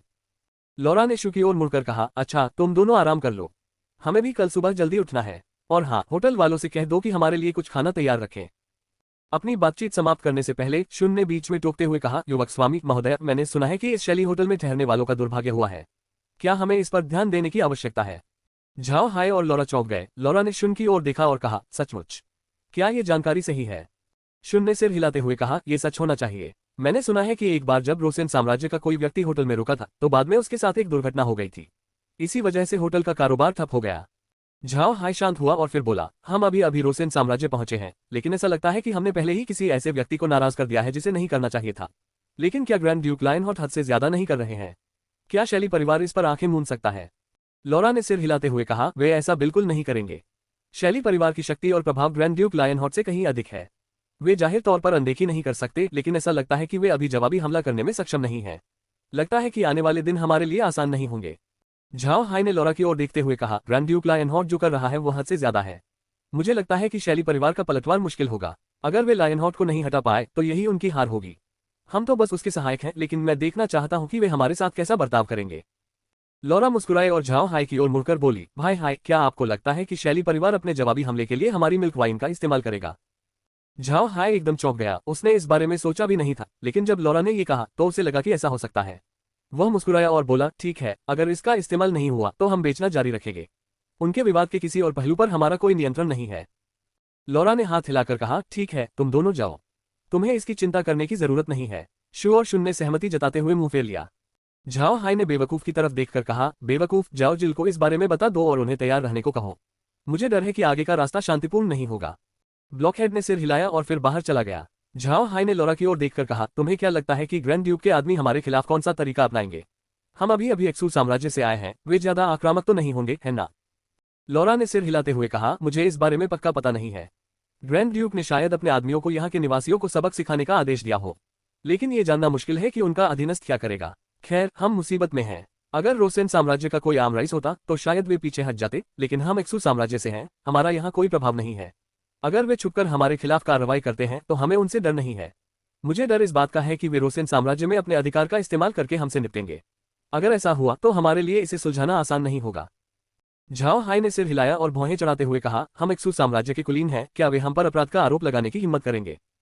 लॉरा ने जबरदस्ती मुस्कुराते हुए कहा, वे ऐसा करेंगे ही। रोसेन साम्राज्य के नागरिक खुद को सबसे श्रेष्ठ समझते हैं, उनके लिए हम पर कुछ आरोप लगाना असंभव नहीं है। झाओ हाय बेबस था। अगर उन्होंने वाकई ऐसा करने की हिम्मत की तो हम हंगामा खड़ा कर देंगे। मैं न केवल एक विस्काउंट हूं बल्कि त्रितत्व जादूगर भी हूं। देखते हैं तब वे हमसे कैसे निपटेंगे। लॉरा ने सिर हिलाते हुए कहा, हाँ, महाद्वीप के भीतर जादूगरों को नाराज करना आसान नहीं है। अगर वे सचमुच हमें परेशान करना चाहते हैं तो हम भी उन्हें वैसा ही जवाब देंगे। इसी समय ब्लॉकहेड वापस आ गया। झाओ हाय ने उसकी ओर देखकर कहा, कैसा रहा? क्या तुमने संदेश भेज दिया? ब्लॉकहेड ने सिर हिलाया, मैंने जिल को बता दिया है, उन्होंने खुद को तैयार कर लिया है, लेकिन वे जाहिर तौर पर काफी चिंतित हैं। झाओ हाय ने सिर हिलाते हुए कहा, उन्हें बता देना ही काफी है। तुम भी जाओ और आराम करो, कल हम 100 युद्धों के किले से निकलेंगे। जब हम निकलेंगे तो मैं देखना चाहता हूं कि ग्रैंड ड्यूक के आदमी हमारे साथ कैसा व्यवहार करते हैं। हालांकि यह अफसोस की बात थी कि ग्रैंड ड्यूक के आदमियों ने उन्हें वह अवसर नहीं दिया। उन्होंने झाओ हाय के अगले दिन जाने का इंतजार नहीं किया, वे तुरंत आ गए। झाओ हाय का समूह कुछ देर आराम करने के बाद भोजन कक्ष में खाना खा रहा था, तभी होटल के बाहर संघर्ष की आवाजें सुनाई देने लगी। झाओ हाय खुद को उस शोरगुल को घूरने से रोक नहीं पाया। शुन तुरंत बाहर जाकर पता लगाने लगा कि क्या हो रहा है। वापस आकर उसने झाओ हाय के पास जाकर कहा, युवा मालिक, बहुत सारे घुड़सवार आपको लेने आए थे। उनका कहना था कि आप एक्सू साम्राज्य द्वारा भेजे गए जासूस हैं। होटल के कर्मचारियों ने उन्हें प्रवेश द्वार पर ही रोक दिया। झाओ हाय ने खाली निगाहों से देखा, फिर लॉरा की ओर मुड़कर हल्की सी मुस्कान के साथ बोला, मुझे उम्मीद नहीं थी कि वे इतनी जल्दी आ जाएंगे। हमें जाकर देखना चाहिए, कुछ लोग हमें पकड़ने आए हैं। फिर वह उठ खड़ा हुआ। लॉरा और बाकी लोग भी उसके पीछे पीछे चल दिए। दूसरे टेबल पर बैठी रुयेन शुन की रिपोर्ट सुन रही थी। जब उसने झाओ हाय की प्रतिक्रिया देखी तो वह समझ गई कि यह उसी बात से संबंधित है जो जिल ने उसे बाद में बताई थी। रुयेन खुद को रोक नहीं पाए और स्थिति का जायजा लेने के लिए खड़ी हो गई। वह देखना चाहती थी कि झाओ हाय इस मामले से कैसे निपटेगा। कुछ ही देर में सभी लोग होटल की लॉबी में पहुंच गए। पहुंचते ही उन्हें बाहर से एक धूर्त आवाज सुनाई दी, शैली होटल के कर्मचारियों, क्या आप सचमुच किसी दुश्मन जासूस को शरण देना चाहते हैं? एक शांत आवाज ने जवाब दिया, वह चाहे जो भी हो, उसने हमारे होटल में प्रवेश किया और इस तरह हमारा मेहमान बन गया। उसके होटल छोड़ने से पहले कोई भी अंदर आकर उसे परेशान नहीं कर सकता। जो भी ऐसा करने की हिम्मत करेगा वह हमारे शैली परिवार के साथ युद्ध छेड़ देगा। उस उद्दंड आवाज ने हंसते हुए कहा, और तुम्हारा शैली परिवार युद्ध कैसे लड़ेगा? क्या शैली परिवार इतना शक्तिशाली है कि वह साम्राज्य के कानूनों को दरकिनार नहीं कर सकता? अपनी सीमा जानो, वरना हम नरमी नहीं बरतेंगे। शांत स्वर में उत्तर आया, शैली होटल निश्चित रूप से साम्राज्य के कानूनों का पालन करता है, लेकिन हमें इस बात की कोई सूचना नहीं मिली थी कि हमारे होटल में ठहरने से पहले यह अतिथि एक जासूस था। इसलिए वह हमारे होटल में एक वैध अतिथि है, और हम आपको अपने अतिथियों को परेशान करने की अनुमति नहीं दे सकते। अध्याय 339 पीछे हटना। झाओ हाई होटल की लॉबी में चुपचाप खड़ा था। उसे उम्मीद नहीं थी कि शैली होटल यहाँ भी इतना सतर्क रहेगा। वे वाकई अपने मेहमानों की सुरक्षा से समझौता नहीं करना चाहते थे। झाओ हाई ने गहरी सांस ली और शांत भाव से बाहर की ओर चल पड़ा। जैसे ही वह दरवाजे पर पहुंचा, उसने देखा कि होटल की चारदीवारी से 2 मीटर की दूरी पर कम से कम 1000 से अधिक घुड़सवार सैनिक खड़े थे।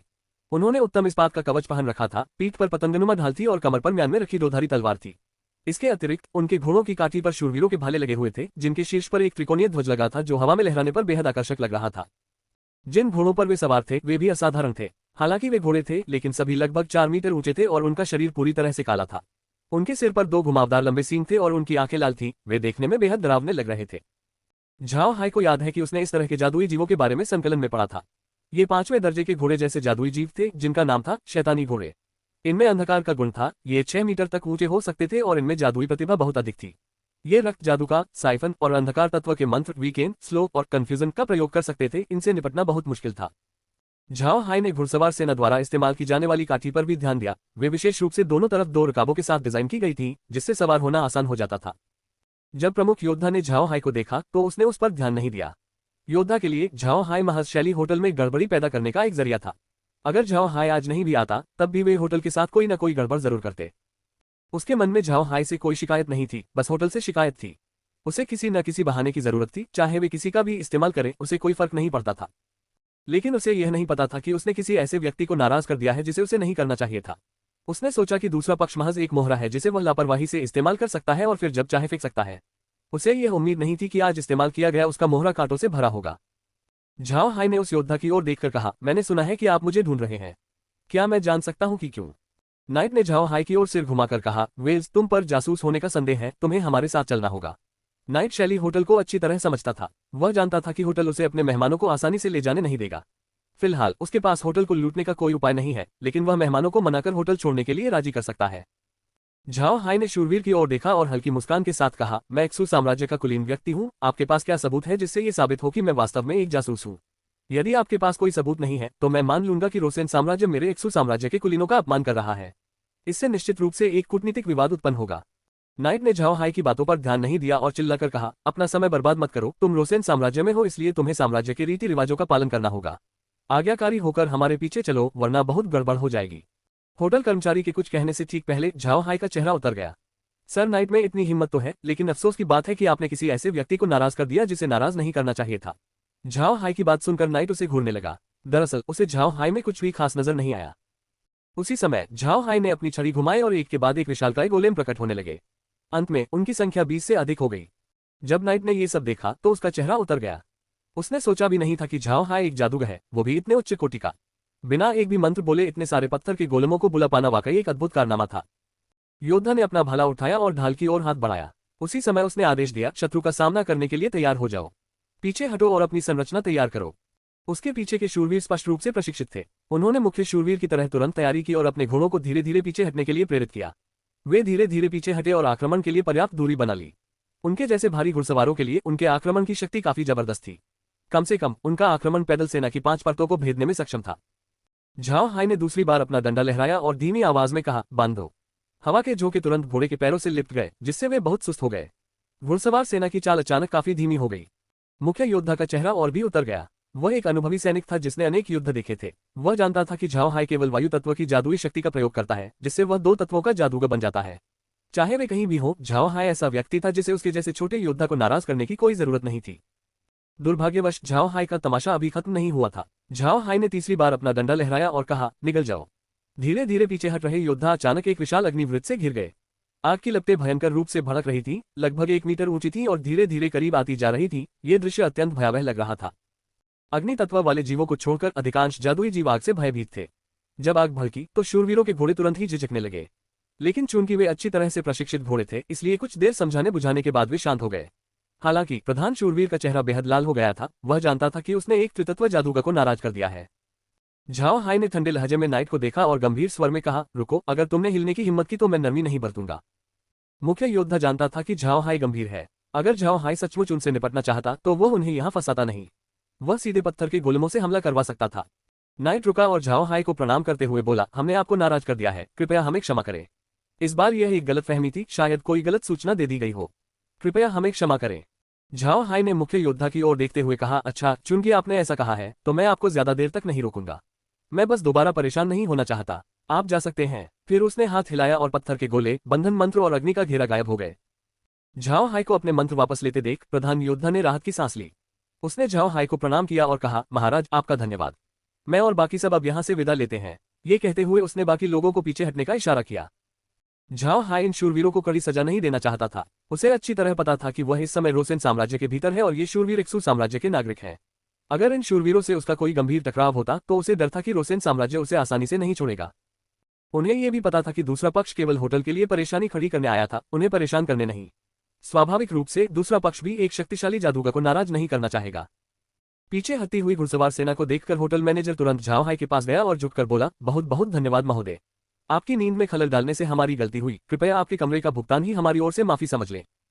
झाओ हाई ने हल्की सी मुस्कान के साथ कहा, मैनेजर साहब, ज्यादा विनम्रता दिखाने की जरूरत नहीं है, मेरा और आपके शैली होटल का थोड़ा बहुत मेलजोल है। सार्टे सिटी के मैनेजर इलिन से मेरा कुछ लेन देन हुआ था, इसलिए हम कह सकते हैं कि होटल से मेरा कुछ संबंध है। झाओ हाई की बात सुनकर मैनेजर मानो कुछ याद आने पर उसे घूरने लगा। उसने तुरंत अपनी खुशी जाहिर करते हुए कहा, तो आप ही थे वो मिस्टर वेल्स। मैंने आपके साथ बहुत बुरा बर्ताव किया था, कृपया मुझे माफ कर दीजिए। फिर उसने झाओ हाई को होटल में वापस आने का न्योता दिया। खाना खाने के बाद झाओ हाई को मैनेजर के दफ्तर में बुलाया गया और वे बैठ गए। बैठते ही मैनेजर ने कहा, मिस्टर वेल्स, मैं अपना परिचय देना चाहता हूँ। मेरा नाम फुइन है, मैं 100 बैटल्स फोर्ट्रेस के शैली होटल का मैनेजर हूँ। कुछ दिन पहले मुझे इलिन का संदेश मिला था कि मिस्टर वेल्स के साथ हमारा सहयोग है, लेकिन मेरे विभाग में बहुत काम होने के कारण मैं मिस्टर वेल्स पर ध्यान नहीं दे पाया, इसके लिए मैं क्षमा चाहता हूँ। झाओ हाई ने हल्की सी मुस्कान के साथ कहा, मैनेजर फुइन को इतना विनम्र नहीं होना चाहिए। मैं तो बस यहाँ से गुजर रहा हूँ, इसमें कोई बड़ी बात नहीं है, मैनेजर को चिंता करने की जरूरत नहीं है। फुइन मुस्कुराते हुए बोला, जो भी हो, हमसे बदतमीजी हो गई थी। इलिन के संदेश के साथ साथ उन्होंने हमें साहब का खास ख्याल रखने को कहा था। उन्होंने ये भी कहा था कि जब तक साहब हमारे होटलों में ठहरेंगे उन्हें कोई शुल्क नहीं देना पड़ेगा। मैं आजकल बहुत व्यस्त था, इसलिए साहब के आने का मुझे पता ही नहीं चला। एक तरह से मुझे उन शूरवीरों का शुक्रिया अदा करना ही था, वरना मुझे पता ही नहीं चलता कि साहब आ गए हैं। हाँ, अगर मुझे पता ही नहीं चलता तो इलिन साहब से पैसे मांगने के लिए मुझे कभी माफ नहीं करते, वो मुझे बिल्कुल भी नहीं छोड़ते। झाओ हाई मुस्कुराया और बोला, मैनेजर बहुत दयालु हैं। हम कल ही कार्सन सिटी के लिए रवाना हो रहे हैं, आपको परेशान होने की कोई जरूरत नहीं है। फुइन ने माफी मांगते हुए झाओ हाई से कहा, श्री वेल्स, मुझे खेद है कि इस बार आपकी यात्रा थोड़ी कष्टदायक होगी। साम्राज्य के भीतर एक शक्तिशाली ताकत हमसे दुश्मनी मोल ले रही है। इस बार आपने उन शूरवीरों को नाराज कर दिया है, इसलिए वे बदला ले सकते हैं। जो व्यक्ति हमें खत्म करना चाहता है उसका रोसेन साम्राज्य में बहुत ऊंचा रुतबा है। मुझे डर है कि वह आपको आसानी से नहीं छोड़ेगा, इसलिए वह आपको बार बार परेशान कर सकता है। मैं आपसे हमें क्षमा करने का अनुरोध करता हूँ। झाओ हाई ने हल्की सी मुस्कान के साथ कहा, आप ग्रैंड ड्यूक लायनहॉर्ट की बात कर रहे हैं, है ना? निश्चिंत हो जाए, हमने मानसिक रूप से खुद को तैयार कर लिया है। हमें कुछ भी बुरा नहीं होगा, मैनेजर फुइन को ज्यादा चिंता करने की जरूरत नहीं है। ठीक है मैनेजर, मुझे वापस जाकर आराम करना है, हमें कल निकलना ही है। फिर फुइन को आश्वस्त करते हुए वह उठ खड़ा हुआ और चला गया। फुइन को नहीं लगा था कि झाओ हाई को पता होगा कि होटल को परेशानी देने वाला व्यक्ति ग्रैंड ड्यूक लायनहॉर्ट है। फुइन ने झाओ हाई की क्षमताओं की गहराई को महसूस किया। फुइन को पता था कि झाओ हाई ने पहले कभी रोसेन साम्राज्य का दौरा नहीं किया था। वह 100 युद्ध किले में एक दिन से भी कम समय के लिए ही आया था और तुरंत जान गया कि ग्रैंड ड्यूक लायनहॉर्ट होटल का प्रतिद्वंद्वी है। क्या रोसेन साम्राज्य के अंदर उसकी अपनी कोई सूचना एजेंसी थी? फुइन को लगा कि परिवार को इस बारे में सूचित करना जरूरी है। वेल्स के बारे में उनकी पिछली जानकारी बहुत कम थी। झाओ हाई का मूल एक रहस्य था, लेकिन उन्हें यकीन था कि उसका और परसेल परिवार का किसी न किसी तरह का संबंध था। लेकिन अब ऐसा लग रहा था कि मामला पूरी तरह से वैसा नहीं था जैसा पहले था। कम से कम परसेल डची की पहुंच रोसेन साम्राज्य तक नहीं होनी चाहिए। नोट: हाँ, शुन और शू जैसे गुप्त हथियारों के बारे में कोई भी जानकारी सुरक्षित नहीं है। अध्याय 340 योजना। दरअसल झाओ हाई ने जानबूझकर फुइन के सामने ग्रैंड ड्यूक लायनहॉर्ट का जिक्र किया था। वह फुइन को यह जताना चाहता था कि वह हर बात से अनजान नहीं है, जिससे फुइन के मन में उसकी छवि थोड़ी धुंधली हो जाए। यह एक सरल चाल थी। कभी कभी लोग कम बोलते हैं, लेकिन कभी कभी ज्यादा बोलने से भी वही परिणाम मिलता है। ठीक वैसे ही जैसे झाओ हाई ने किया था, ग्रैंड ड्यूक लायनहॉर्ट के बारे में अपनी जानकारी का जिक्र करके ही उसने फुइन को अपने मूल के बारे में और भी ज्यादा सोचने पर मजबूर कर दिया। उसने ऐसा इसलिए किया ताकि अगली बार जब वह और शैली होटल व्यापार करे तो उसे कम न आंका जाए। जब झाओ हाई अपने कमरे में लौटा तो उसका सामना गुस्से से भरी लौरा से हुआ, जिसने कहा, भाई हाई, हालांकि हमने घुड़सवार सेना को पीछे हटने पर मजबूर कर दिया, लेकिन यह संभव है कि वे हमें इतनी आसानी से न छोड़ें। हमें एहतियात के तौर पर उचित तैयारी करनी होगी। झाओ हाई ने हल्की मुस्कान के साथ कहा, जाहिर है वे इसे यूं ही नहीं छोड़ेंगे। भले ही घुड़सवार सेना हमसे सहमत हो, ग्रैंड ड्यूक सहमत नहीं होंगे, खासकर तब जब कई लोगों ने शैली परिवार के साथ मेरे सौदे के बारे में मेरी और फून की बातचीत सुनी हो। जब उन्हें इसके बारे में पता चलेगा तो ग्रैंड ड्यूक चुप नहीं बैठेंगे। लेकिन जब तक वे हमारे साथ निपटने के लिए आधिकारिक तरीकों का इस्तेमाल नहीं करते, मुझे उनसे डर नहीं है। लौरा ने भौहें चढ़ाते हुए कहा, तुमने जानबूझकर फून को ये बात बता दी कि हम शैली परिवार के साथ हैं। हालांकि लायनहॉर्ट का शुरू में हमें परेशान करने का कोई इरादा नहीं था, लेकिन अब उसे मजबूरन ऐसा करना पड़ा, जिससे हमें शैली परिवार का पूरा साथ देना पड़ा। झाओ हाई मुस्कुराया, दरअसल यह कोई बुरी बात नहीं है, वैसे भी हमें ग्रैंड ड्यूक से दोस्ती करने की जरूरत नहीं थी। इसके अलावा उनके काम करने के तरीके बेहद दबंग हैं, मैं उनके साथ काम नहीं करना चाहता। हालांकि शैली परिवार थोड़ा चालाक है, लेकिन तुलनात्मक रूप से उनका काम करने का तरीका काफी शालीन है। उनके साथ काम करने से हमें कोई नुकसान नहीं होगा। मैंने जानबूझकर परिवार के साथ अपने संबंध का खुलासा किया ताकि जब ग्रैंड ड्यूक हमसे निपटने का फैसला करे तो परिवार बेचैन हो जाए। इससे उनके साथ हमारे संबंध और भी घनिष्ठ हो सकते हैं। झाओ हाई के इरादे सुनकर लौरा को थोड़ी राहत मिली, लेकिन फिर भी वह चिंता से खुद को रोक नहीं पाई। लेकिन क्या रोसेन साम्राज्य में प्रवेश करते ही लायनहॉर्ट को नाराज करना वाकई सही है? अगर शैली परिवार ग्रैंड ड्यूक के खिलाफ लड़ाई हार जाता है तो क्या होगा? झाओ हाई ने हल्की मुस्कान के साथ जवाब दिया, अभी हम शैली परिवार की जीत की उम्मीद कर रहे हैं। अगर वे जीतते हैं तो उनके साथ हमारा सहयोग और आगे बढ़ेगा, और अगर वे हारते हैं तो हमें कोई फर्क नहीं पड़ता। यह मत भूलिए कि हम स्काई वाटर सिटी की ओर बढ़ रहे हैं। लीग के सदस्य होने के नाते हम कैल्सी परिवार के साथ अपने संबंधों पर भरोसा कर सकते हैं, और बेल के परिचय के साथ कैल्सी परिवार निश्चित रूप से इस संघर्ष में मध्यस्थ की भूमिका निभाएगा। मुझे नहीं लगता कि ग्रैंड ड्यूक सिर्फ हमारे लिए अपनी हदें पार करेंगे। लौरा ने देखा कि झाओ हाई ने इस बारे में पहले ही सोच लिया है। उसने सिर हिलाया और कहा, रुयेन का क्या होगा? अगर ग्रैंड ड्यूक हमसे नहीं निपट सकता तो क्या वह रुयेन के लिए मुसीबत खड़ी नहीं करेगा? झाओ हाई ने सिर हिलाते हुए कहा, यह संभव है, लेकिन चाहे कुछ भी हो जाए, रुयेन परसेल डची की राजकुमारी है। इसके अलावा वह इस बार पढ़ाई करने आई है। मैंने सुना है कि रोसेन साम्राज्य का संस्थान देश में उच्च स्थान रखता है। मुझे लगता है रुयेन ठीक रहेगी। लौरा ने सिर हिलाया। भले ही वह रुयेन को पसंद नहीं करती थी, फिर भी उसे इवान के बारे में सोचना था, इसलिए वे रुयेन की भलाई को नजरअंदाज नहीं कर सकते थे।